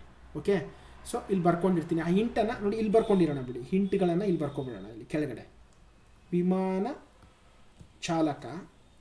ಓಕೆ, ಅವನ ಹೆಸರೇನು ಲೇನ್ ಅಂತ. ಇನ್ನೊಂದು ಏನು ಅಂತ ಹೇಳಿದ್ರೆ, ಇನ್ನೊಂದು ಹಿಂಟ್ ಏನು ಕೊಟ್ಟಿದ್ದಾರೆ, ಅಟಾರ್ನಿ ಮತ್ತು ಸೊ ಅನ್ವೇಷಕ ಅವರಿಬ್ಬರೂ ಅಕ್ಕಪಕ್ಕ ಕೂರಬಾರ್ದು ಅಂತ. ಅವರಿಬ್ಬರೂ ಅಕ್ಕಪಕ್ಕ ಕೂರಬಾರ್ದು. ಸೊ ಇದಿಷ್ಟು ಹಿಂಟ್ ಕೊಟ್ಟಿದ್ದಾರೆ. Okay, fine. ಸೊ ಇದನ್ನು ರಬ್ ಮಾಡ್ತೀನಿ ಇಲ್ಲಿಗೆ. ಸೊ ಅಲ್ಲಿ ಕೆಳಗಡೆ ಹಿಂಟ್ ಬರ್ಕೊಂಡಿದ್ದೀವಲ್ವಾ. ಓಕೆ, ನಮಗೆ ಗೊತ್ತಿದೆ ಈಗ ಮಾಡರೇಟರು ಸೀಟ್ ನಂಬರ್ 3 ಕೂತಿದ್ದಾರೆ ಅಂತ. Okay, fine. ನೆಕ್ಸ್ಟು, ಲೇಖಕ ಮತ್ತು ಅಟಾರ್ನಿ ಮಾಡರೇಟರ್ನ ಎರಡು ಬದಿಯಲ್ಲಿ ಕುಳಿತಿದ್ದಾರೆ. ನೋಡಿ, ಇದು ವೆರಿ ಇಂಪಾರ್ಟೆಂಟು. ಲೇಖಕ ಮತ್ತು ಅಟಾರ್ನಿ ಎಲ್ಲಿ ಕೂತಿದ್ದಾರೆ, ಮಾಡರೇಟರ್ನ ಅಕ್ಕಪಕ್ಕ ಕೂತಿದ್ದಾರೆ. ಸೊ ನಾನೇನು ಮಾಡ್ತೀನಿ, ಲೇಖಕನ ಸೀಟ್ ನಂಬರ್ 2ರಲ್ಲಿ ಬರ್ಕೋತೀನಿ ಫಸ್ಟು, ಆಮೇಲೆ ಅಟಾರ್ನಿ ಇಲ್ಲಿ ಬರಿತೀನಿ, ಸೀಟ್ ನಂಬರ್ 4ರಲ್ಲಿ ಬರಿತೀನಿ ಅಟಾರ್ನಿ.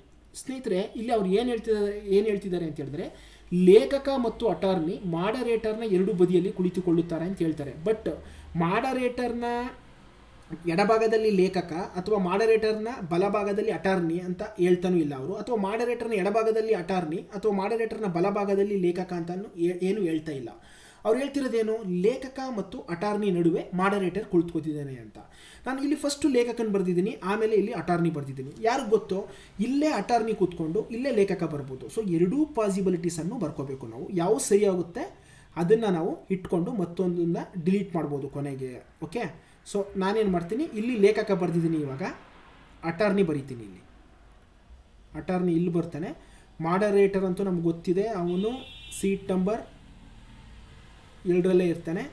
ಸೊ ಲೇಖಕ ಇಲ್ಲಿ ಬರ್ತಾನೆ. ಎರಡು ಪಾಸಿಬಿಲಿಟೀಸನ್ನು ಬರ್ಕೋಬೇಕು. ಅವ್ರು ಏನು ಹೇಳ್ತಿದ್ದಾರೆ, ಮಾಡರೇಟರು ಮಧ್ಯೆ ಇರ್ತಾನೆ, ಲೇಖಕ ಮತ್ತು ಅಟಾರ್ನಿ ಆಚೆ ಈಚೆ ಇರ್ತಾರೆ ಅಂತ. ಬಟ್ ಮಾಡರೇಟರ್ನ ಎಡಗಡೆನೇ ಲೇಖಕ, ಮಾಡರೇಟರ್ನ ಬಲಗಡೆ ಅಟಾರ್ನಿ ಅಂತ ಅವ್ರು ಎಲ್ಲೂ ಹೇಳ್ತಿಲ್ಲ. ಸೊ ನಾನು ಬರ್ಕೊಂಡಿದ್ದೆ ಫಸ್ಟು ಮಾಡರೇಟರ್ನ ಎಡಗಡೆ ಲೇಖಕ, ಮಾಡರೇಟರ್ನ ಬಲಗಡೆ ಅಟಾರ್ನಿ ಅಂತ ಬರ್ಕೊಂಡಿದ್ದೆ. ಅದು ಹಿಂಗೂ ಇರ್ಬೋದು, ಮಾಡರೇಟರ್ ಎಡಗಡೆನೇ ಅಟಾರ್ನಿ ಇದ್ದು ಮಾಡರೇಟರ್ ಬಲಗಡೆನೇ ಲೇಖಕ ಇರ್ಬೋದು. ಎರಡು ಪಾಸಿಬಿಲಿಟೀಸನ್ನು ಬರ್ಕೋಬೇಕು ನಾವು. ಬರ್ಕೊಂಡಿದ್ದೀನಿ. ಓಕೆ, ನೆಕ್ಸ್ಟು ಇದಾಯಿತು. ಹೆಲೋಯಿಸ್ ಕೇಟ್ ಮತ್ತು ಜೆರಾರ್ಡ್ ನಡುವೆ ಕುಳಿತಿದ್ದಾರೆ, ಆದರೆ ಮಾಡರೇಟರ್ ಅಲ್ಲ. ಓಕೆ, ಇದು ನಮಗೆ ಗೊತ್ತಾಗ್ತಿಲ್ಲ, ಇದನ್ನ ಆಮೇಲೆ ನೋಡೋಣ. Okay, next moderator. ಓಕೆ, ಇದು ನೋಡಿ, ಲಾಸ್ಟ್ ಒಂದು ನೋಡಿ, ಅಟಾರ್ನಿಯಾಗಿರುವ ಗ್ಯಾರಿಯವರು ಸೀಟ್ 4ರಲ್ಲಿ ಕುಳಿತಿದ್ದಾರೆ.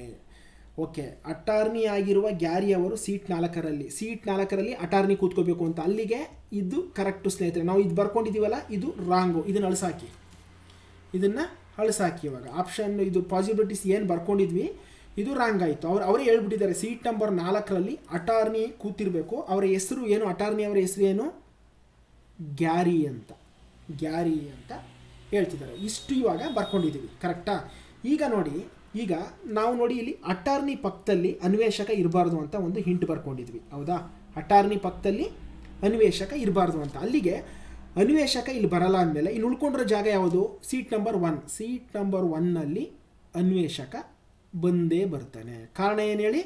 ಸೊ ಅಟಾರ್ನಿ ಯಾವುದೇ ಕಾರಣಕ್ಕೂ ಅನ್ವೇಷಕನ ಪಕ್ಕ ಕೂತ್ಕೋಬಾರ್ದು ಅಂತ ಅವರೇ ಹೇಳ್ಬಿಟ್ಟಿದ್ದಾರೆ. ಸೊ ಅನ್ವೇಷಕ ಇಲ್ಲಿ ಬರ್ತಾನೆ. ಇನ್ನು ಉಳ್ಕೊಂಡಿದ್ದು ಯಾವುದು? ವಿಮಾನ ಚಾಲಕ, ಅವನು ಇಲ್ಲಿ ಬರ್ತಾನೆ.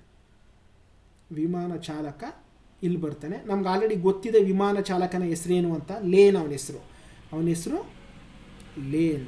ಓಕೆ, ಲೇನ್ ಅಂತ ಆಯಿತು. ಓಕೆ, ಈಗ ಎಲ್ಲ ಗೊತ್ತಾಗೋಯ್ತು. ಸೀಟ್ ನಂಬರ್ 1ನಲ್ಲಿ ಅನ್ವೇಷಕ, ಸೀಟ್ ನಂಬರ್ 2ಅಲ್ಲಿ ಲೇಖಕ, ಸೀಟ್ ನಂಬರ್ 3ಅಲ್ಲಿ ಮಾಡರೇಟರು, ಸೀಟ್ ನಂಬರ್ 4ಅಲ್ಲಿ ಅಟಾರ್ನಿ, ಸೀಟ್ ನಂಬರ್ 5ಅಲ್ಲಿ ವಿಮಾನ ಚಾಲಕ ಕೂತಿದ್ದಾನೆ. ಈಗ ನಮಗೆ ಇವ್ರು 3 ಜನದ್ದು ವೃತ್ತಿ ಗೊತ್ತಾಗಬೇಕು. ಈಗ ಅನ್ವೇಷಕಂದು ಹೆಸರು ಗೊತ್ತಾಗಬೇಕು. ಅನ್ವೇಷಕಂದು ಏನು ಹೆಸರು, ಲೇಖಕಂದು ಏನು ಹೆಸರು, ಮಾಡರೇಟರ್ದು ಏನು ಹೆಸರು ಅಂತ ಗೊತ್ತಾಗಬೇಕು. ಅದನ್ನು ನೋಡ್ತಾ ಬರೋಣ. ಈಗ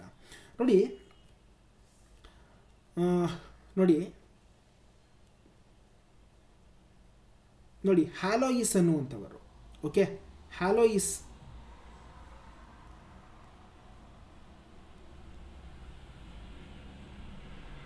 ಇದು ನೋಡಿ ಕ್ವಶನ್ ಈ ಪಾಯಿಂಟ್ ನೋಡಿ. ಮಾಡರೇಟರ್ ಜಾರೋಡ್ ಅಥವಾ ಲೇನ್ ಪಕ್ಕದಲ್ಲಿ ಕುಳಿತುಕೊಳ್ಳುವುದಿಲ್ಲ.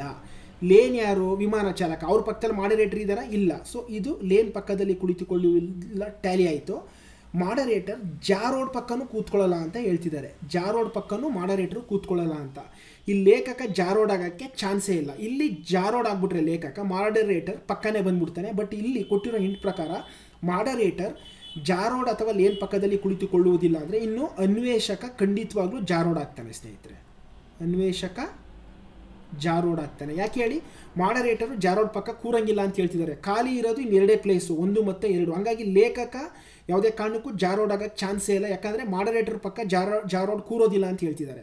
ಸೊ ಅಲ್ಲಿಗೆ ಜಾರೋಡು ಇಲ್ಲಿ ಬರ್ತಾನೆ. ಓಕೆನಾ? ನೆಕ್ಸ್ಟು ಇಲ್ಲಿ ನೋಡಿ, ಹೆಲೋಯಿಸ್ ಕೇಟ್ ಮತ್ತು ಜರೋಡ್ ನಡುವೆ ಕುಳಿತಿದ್ದಾರೆ, ಆದರೆ ಮಾಡರೇಟರ್ ಅಲ್ಲ. ಅಂದರೆ ಹೆಲೋಯಿಸ್ಸು ಕೇಟ್ ಮತ್ತು ಜಾರೋಡ್ ನಡುವೆ ಕೂತಿದ್ದಾನೆ, ಬಟ್ ಹೆಲೋಯಿಸು ಮಾಡರೇಟರ್ ಅಲ್ಲ. ಸೊ ಇನ್ನು ಹೆಲೋಯಿಸು ಮಾಡರೇಟರ್ ಅಲ್ಲ ಅಂತಂದಮೇಲೆ ಉಳ್ಕೊಂಡಿರೋದು ಯಾರು? ಲೇಖಕ. ನೋಡಿ, ಹೆಲೋಯಿಸು ಲೇಖಕನಾಗಿರ್ತಾನೆ. ಹೆಲೋಯಿಸು ಮಾಡರೇಟರ್ ಅಲ್ಲ ಅಂತ ಅವರೇ ಹೇಳ್ತಿದ್ದಾರೆ ಅಂತ ಹೇಳಿದ್ಮೇಲೆ ಇನ್ನು ಉಳ್ಕೊಂಡಿರೋದು ಯಾವುದು? ಹೆಲೋಯಿಸು ಲೇಖಕ ಆಗ್ತಾನೆ. ನೆಕ್ಸ್ಟು ಅವರೇ ಹೇಳ್ತಿದ್ದಾರೆ ಹೆಲೋಯಿಸ್ ಕೇಟ್ ಮತ್ತು ಜರೋಡ್ ನಡುವೆ ಕುಳಿತಿದ್ದಾರೆ. ಹೆಲೋಯಿಸ್ ಇಲ್ಲಿದ್ದಾರೆ, ಜರೋಡ್ ಇಲ್ಲಿದ್ದಾರೆ ಅಂದರೆ ಕೇಟ್ ಇಲ್ಲಿಗೆ ಬರಲೇಬೇಕು. ಕೇಟ್ ಇಲ್ಲಿ ಬರಲೇಬೇಕು. ಅಲ್ಲಿಗೆ ಅನ್ವೇಷಕನ ಹೆಸರು ಜಾರೋಡ್, ಲೇಖಕನ ಹೆಸರು ಹೆಲೋಯಿಸ್, ಮಾಡರೇಟರ್ನ ಹೆಸರು ಕೇಟ್, ಅಟಾರ್ನಿಯ ಹೆಸರು ಗ್ಯಾರಿ, ವಿಮಾನ ಚಾಲಕನ ಹೆಸರು ಲೇನ್. ಈಗ ಕೊಟ್ಟಿರುವಂಥ ಪ್ರಶ್ನೆಗಳ ಆನ್ಸರನ್ನು ನಾವು ಸಾಲ್ವ್ ಮಾಡ್ತಾ ಹೋಗೋಣ ಸ್ನೇಹಿತರೆ. ಸೊ ಇಷ್ಟನ್ನು ಮಾಡಿಕೊಂಡ್ರೆ ನಿಮಗೆ 6 ಅಂಕಗಳು. ಓಕೆ ನೋಡಿ, ಮಾಡರೇಟರ್ ಯಾರು ಅಂತ ಕೇಳ್ತಿದ್ದಾರೆ. ಮಾಡರೇಟರ್ ಯಾರು? Moderator Kate. ಕರೆಕ್ಟಾ? So option 4 Kate is the right answer. Okay, Kate is the right answer. Next Jarod ಎಲ್ಲಿ ಕುಳಿತುಕೊಳ್ಳುತ್ತಾನೆ?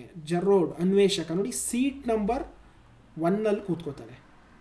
ಜರೋಡ್ ಯಾರು? ಅನ್ವೇಷಕ. ಅವನು ಎಲ್ಲಿ ಕೂತಿದ್ದಾನೆ? ಸೀಟ್ ನಂಬರ್ 1ನಲ್ಲಿ ಕೂತಿದ್ದಾನೆ. ಆಸನ 1, ಸೀಟ್ ನಂಬರ್ 1ನಲ್ಲಿ ಕೂತಿದ್ದಾನೆ. ನೆಕ್ಸ್ಟು ಜರೋಡ್ ಯಾವ ವೃತ್ತಿಯನ್ನು ಹೊಂದಿದ್ದಾನೆ? ಯಾವ ವೃತ್ತಿ ಹೊಂದಿದ್ದಾನೆ ಜರೋಡು?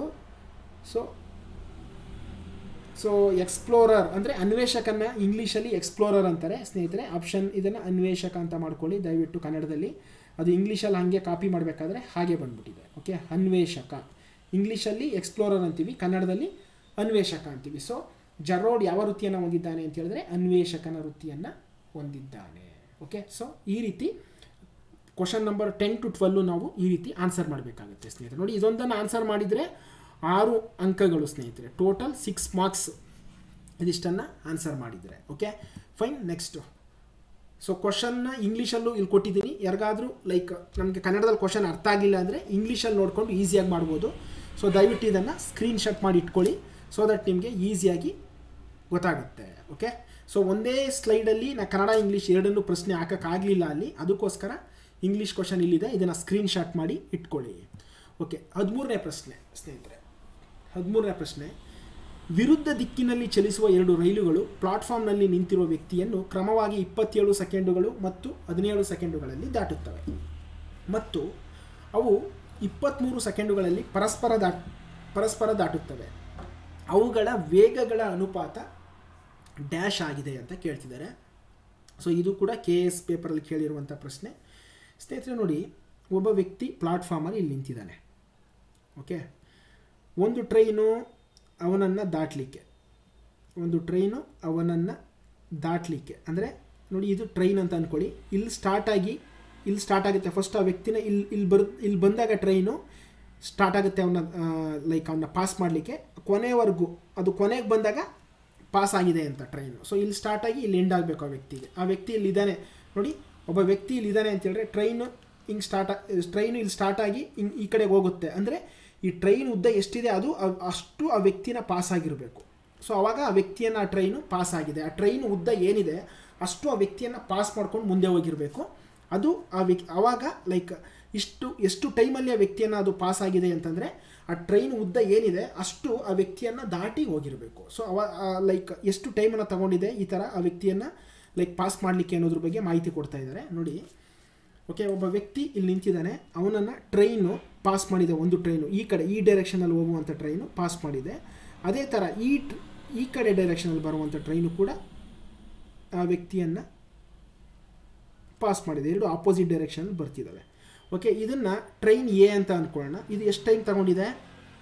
27 ಸೆಕೆಂಡ್ ತಗೊಂಡಿದೆ ಟೈಮು, 27 ಸೆಕೆಂಡ್ ತಗೊಂಡಿದೆ. ಇದೆಷ್ಟು ತಗೊಂಡಿದೆ? 17 ಸೆಕೆಂಡನ್ನು ತಗೊಂಡಿದೆ ಆ ವ್ಯಕ್ತಿಯನ್ನು ಪಾಸ್ ಮಾಡಲಿಕ್ಕೆ. Okay fine. ಓಕೆ, ಟೈಮ್ ಏನೋ ಗೊತ್ತಾಯಿತು. ಮತ್ತು ನೋಡಿ ಸ್ನೇಹಿತರೆ, ಆ ಟ್ರೈನ್ನ ವೇಗ ಏನಾದರೂ ಕೊಟ್ಟಿದ್ದಾರೆ ಅವರು, ಆ ಟ್ರೈನ್ನ ವೇಗ ಕೊಟ್ಟಿಲ್ಲ. ನಾನೇನು ಮಾಡ್ತೀನಿ, ಟ್ರೈನ್ ಏನಿದೆ ಅದು ಎಕ್ಸ್ ಮೀಟ್ರ್ ಪರ್ ಸೆಕೆಂಡ್, ಅಂದರೆ ಒಂದು ಸೆಕೆಂಡ್ಗೆ ಎಕ್ಸ್ ಮೀಟ್ರ್ ಅಷ್ಟು ಸ್ಪೀಡಲ್ಲಿ ಹೋಗ್ತಾ ಇದೆ ಅಂತ ಅಂದ್ಕೊತೀನಿ. ಇದು ಟ್ರೈನ್ ಬಿ ಅಂತ ಅಂದ್ಕೊಳ್ಳೋಣ. ಈ ಟ್ರೈನ್ ಬಿ ಇದು ವೈ ಮೀಟ್ರ್ ಪರ್ ಸೆಕೆಂಡ್ ವೇಗದಲ್ಲಿ ಚಲಿಸ್ತಾ ಇದೆ ಅಂತ ಅಂದ್ಕೊತೀನಿ. Okay, Y metre per second ವೇಗದಲ್ಲಿ ಚಲಿಸ್ತಾ ಇದೆ ಅಂತ ಅಂದ್ಕೊಳ್ಳೋಣ. ಮತ್ತು ನೋಡಿ, ಈ ಟ್ರೈನು ಈ ವ್ಯಕ್ತಿಯನ್ನು ಪಾಸ್ ಮಾಡಬೇಕು ಅಂದರೆ ಎಷ್ಟು ದೂರ ಚಲಿಸಿರುತ್ತೆ, ಅದರ ಸ್ಪೀಡು ಮತ್ತು ಅದು ಎಷ್ಟು ಟೈಮ್ ತಗೊಳ್ಳುತ್ತೆ ಅಷ್ಟು ದೂರ ಚಲಿಸಿರುತ್ತೆ. ನೋಡಿ, ಇಲ್ಲಿಂದ ಆ ವ್ಯಕ್ತಿಯನ್ನು ಪಾಸ್ ಮಾಡಬೇಕು ಅಂತ ಹೇಳಿದ್ರೆ ಎಷ್ಟು ದೂರ ಚಲಿಸಿರುತ್ತೆ ಅಂತ ಹೇಳಿದ್ರೆ, ಡಿಸ್ಟೆನ್ಸ್ಗೆ ಸೂತ್ರ ಗೊತ್ತಿದೆ ನಿಮಗೆ, D is equal to S into T, speed into time ಅಂತ. ಸೊ ಅಲ್ಲಿಗೆ ಏನಾಗುತ್ತೆ, D is equal to speed ಎಷ್ಟಿದೆ ಇಲ್ಲಿ ಎಕ್ಸ್ ಮೀಟ್ರ್ ತಗೊಂಡಿದ್ದೀವಿ. Okay, time 27. ಸೊ ಅಲ್ಲಿಗೆ 27 X metre per second. Okay, 27 X metre per second ಅಷ್ಟು ಡಿಸ್ಟೆನ್ಸನ್ನು ಅದು ಚಲಿಸಿದೆ ಟ್ರೈನು ಎ. ಡಿಸ್ಟೆನ್ಸ್ ಎಷ್ಟು ಚಲಿಸಿದೆ? 27 ಟೈಮು, ಸ್ಪೀಡು ಎಕ್ಸ್ ಮೀಟ್ರ್ ಅಂತ ತಗೊಂಡಿದ್ದೀನಿ. So 27 into X metre per second ಇಷ್ಟು ಡಿಸ್ಟೆನ್ಸನ್ನು ಚಲಿಸಿದೆ. ಇಲ್ಲಿ ಎಷ್ಟು ದೂರವನ್ನು ಚಲಿಸಿದೆ? 17 into Y metre per second ಇಷ್ಟು ಡಿಸ್ಟೆನ್ಸನ್ನು ಈ ಬಿ ಟ್ರೈನು ಚಲಿಸಿದೆ. ಓಕೆ, ಸೊ ಡಿಸ್ಟೆನ್ಸು ಇಲ್ಲಿ ಇಷ್ಟನ್ನು ಚಲಿಸಿದೆ. ಓಕೆ, ಟೋಟಲ್ಲು ಇದು 17 ವೈ, ಇದು 27 x metre. So total distance ಎಷ್ಟು ಚಲಿಸಿದೆ?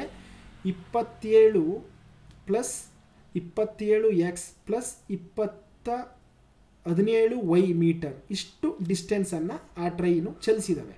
ಓಕೆ, ಆ ವ್ಯಕ್ತಿಯನ್ನು ಪಾಸ್ ಮಾಡಬೇಕಾದ್ರೆ ನಮಗೆ ಡಿಸ್ಟೆನ್ಸ್ ಗೊತ್ತಾಗಿದೆ ಈಗ. ಓಕೆನಾ, ಡಿಸ್ಟೆನ್ಸ್ ಗೊತ್ತಾಗಿದೆ ಎಷ್ಟು ಅಂತ, 27 ಎಕ್ಸ್ ಪ್ಲಸ್ 17 ವೈ. ನಿಮಗೆ ಗೊತ್ತಿರಲಿ ಸ್ನೇಹಿತರೆ, ಡಿಸ್ಟೆನ್ಸ್ಗೆ ಫಾರ್ಮುಲಾ ಏನು? Distance is equal to speed into time ಅಂತ ಗೊತ್ತಿದೆ. ಪ್ರಶ್ನೆಯಲ್ಲಿ ಆ ಎರಡು ರೈಲುಗಳು ಪರಸ್ಪರ ತಮ್ಮನ್ನು ತಾವು ದಾಟ್ಕೊಳ್ಳೋದಕ್ಕೆ, ಪರಸ್ಪರ ಅಂದರೆ ಒಂದಕ್ಕೊಂದು ಪಾಸ್ ಮಾಡ್ಕೊಳ್ಳಿಕ್ಕೆ ಎಷ್ಟು ಟೈಮ್ ತೊಗೊಂಡಿದ್ದಾವೆ? 23 ಸೆಕೆಂಡ್ಸ್ ತೊಗೊಂಡಿದ್ದಾವೆ. ಅಲ್ಲಿಗೆ ಟೈಮು 23 ಸೆಕೆಂಡ್ಸನ್ನು ಕೊಟ್ಟಿದ್ದಾರೆ. ಫೈನ್.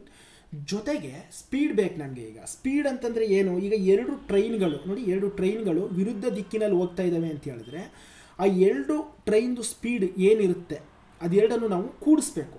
ಓಕೆನಾ, ಅದಕ್ಕೆ ರಿಲೇಟಿವ್ ಸ್ಪೀಡ್ ಅಂತ ಕರಿತೀವಿ, ಸಾಪೇಕ್ಷ ವೇಗ ಅಂತ. ಎರಡು ಟ್ರೈನ್ಗಳು ಆಪೋಸಿಟ್ ಡೈರೆಕ್ಷನಲ್ಲಿ ಬರ್ತಿದೆ ಅಂತ ಹೇಳಿದ್ರೆ ಆ ಎರಡು ಟ್ರೈನ್ಗಳ ವೇಗವನ್ನು ನಾವು ರಿಲೇಟಿವ್ ಸ್ಪೀಡ್ ಅಥವಾ ಸಾಪೇಕ್ಷ ವೇಗ ಅಂತ ಕನ್ನಡದಲ್ಲಿ ಕರಿತೀವಿ. ಸೊ ನಾನಿಲ್ಲಿ ತೊಗೊಂಡಿದ್ದೀನಿ, train A X metre per second ಸ್ಪೀಡಲ್ಲಿ ಹೋಗ್ತಾ ಇದೆ, train B Y metre per second ಸ್ಪೀಡಲ್ಲಿ ಹೋಗ್ತಾ ಇದೆ ಅಂತ ತೊಗೊಂಡಿದ್ದೀನಿ. ಅಲ್ಲಿಗೆ ಸ್ಪೀಡ್ ಏನಾಗುತ್ತೆ, ಅದು ಎರಡನ್ನು ಆ್ಯಡ್ ಮಾಡಬೇಕು ನಾವು, x plus y metre per second. So metre per second ಈ ವೇಗದಲ್ಲಿ ಹೋಗ್ತಾ ಇದೆ. Okay fine. ಸೊ ಈಗ ಅವರು ಆ ಎರಡು ಟ್ರೈನ್ಗಳ ಆ ಎರಡು ವೇಗ ಎಕ್ಸು ಮತ್ತು ವೈ, ಆ ಎರಡು ವೇಗ ಏನಿದೆ ಅದರ ಒಂದು ರೇಷಿಯೋನ ಕೇಳ್ತಾ ಇದ್ದಾರೆ. ಸೊ ಡಿಸ್ಟೆನ್ಸ್ ಎಷ್ಟು ಟ್ರಾವೆಲ್ ಮಾಡಿದೆ ನೋಡಿ ಟ್ರೈನು, 27 ಎಕ್ಸ್ ಪ್ಲಸ್ 17 ವೈ ಡಿಸ್ಟೆನ್ಸನ್ನು ಟ್ರಾವೆಲ್ ಮಾಡಿದೆ. ಎಸ್ ಸ್ಪೀಡ್ ಎಷ್ಟಿದೆ? ಎಕ್ಸ್ ಪ್ಲಸ್ ವೈ ಇದೆ. ಟೈಮ್ ಎಷ್ಟು ತೊಗೊಂಡಿದೆ ಟ್ರೈನು ತಾನು ಪಾಸ್ ಆಗಲಿಕ್ಕೆ? 23 ಸೆಕೆಂಡು. ಈ ಫಾರ್ಮುಲಾಗೆ ಎಲ್ಲ ವ್ಯಾಲ್ಯೂಸನ್ನು ಸಬ್ಸ್ಟಿಟ್ಯೂಟ್ ಮಾಡಿದ್ದೇನೆ. ಈಗ ಈ ಈಕ್ವೇಷನನ್ನು ಸಾಲ್ವ್ ಮಾಡ್ಕೊಳ್ಳೋಣ. 27 X plus 17 y which is equal to 23 23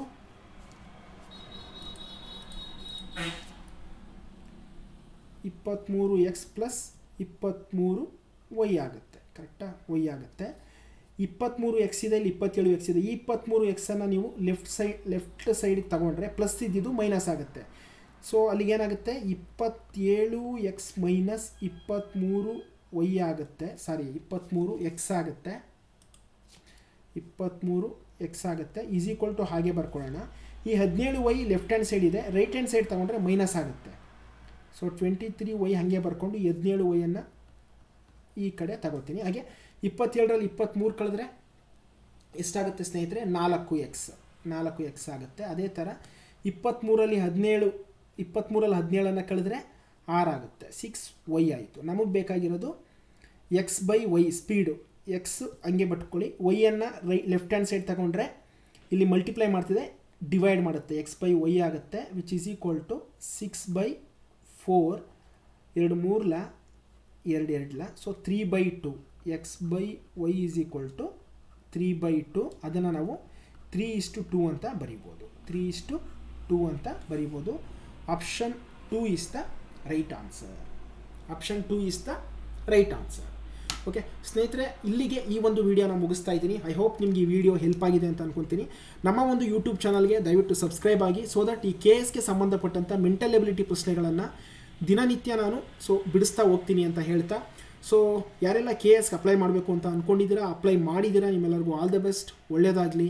so ಎಲ್ಲರೂ ಎಕ್ಸಾಮ್ನ ಚೆನ್ನಾಗಿ ಮಾಡಿ ಅಂತ ಹೇಳ್ತಾ ಈ ವಿಡಿಯೋನ ಇಲ್ಲಿ ಮುಗಿಸ್ತಾ ಇದ್ದೀನಿ. Thank you so much.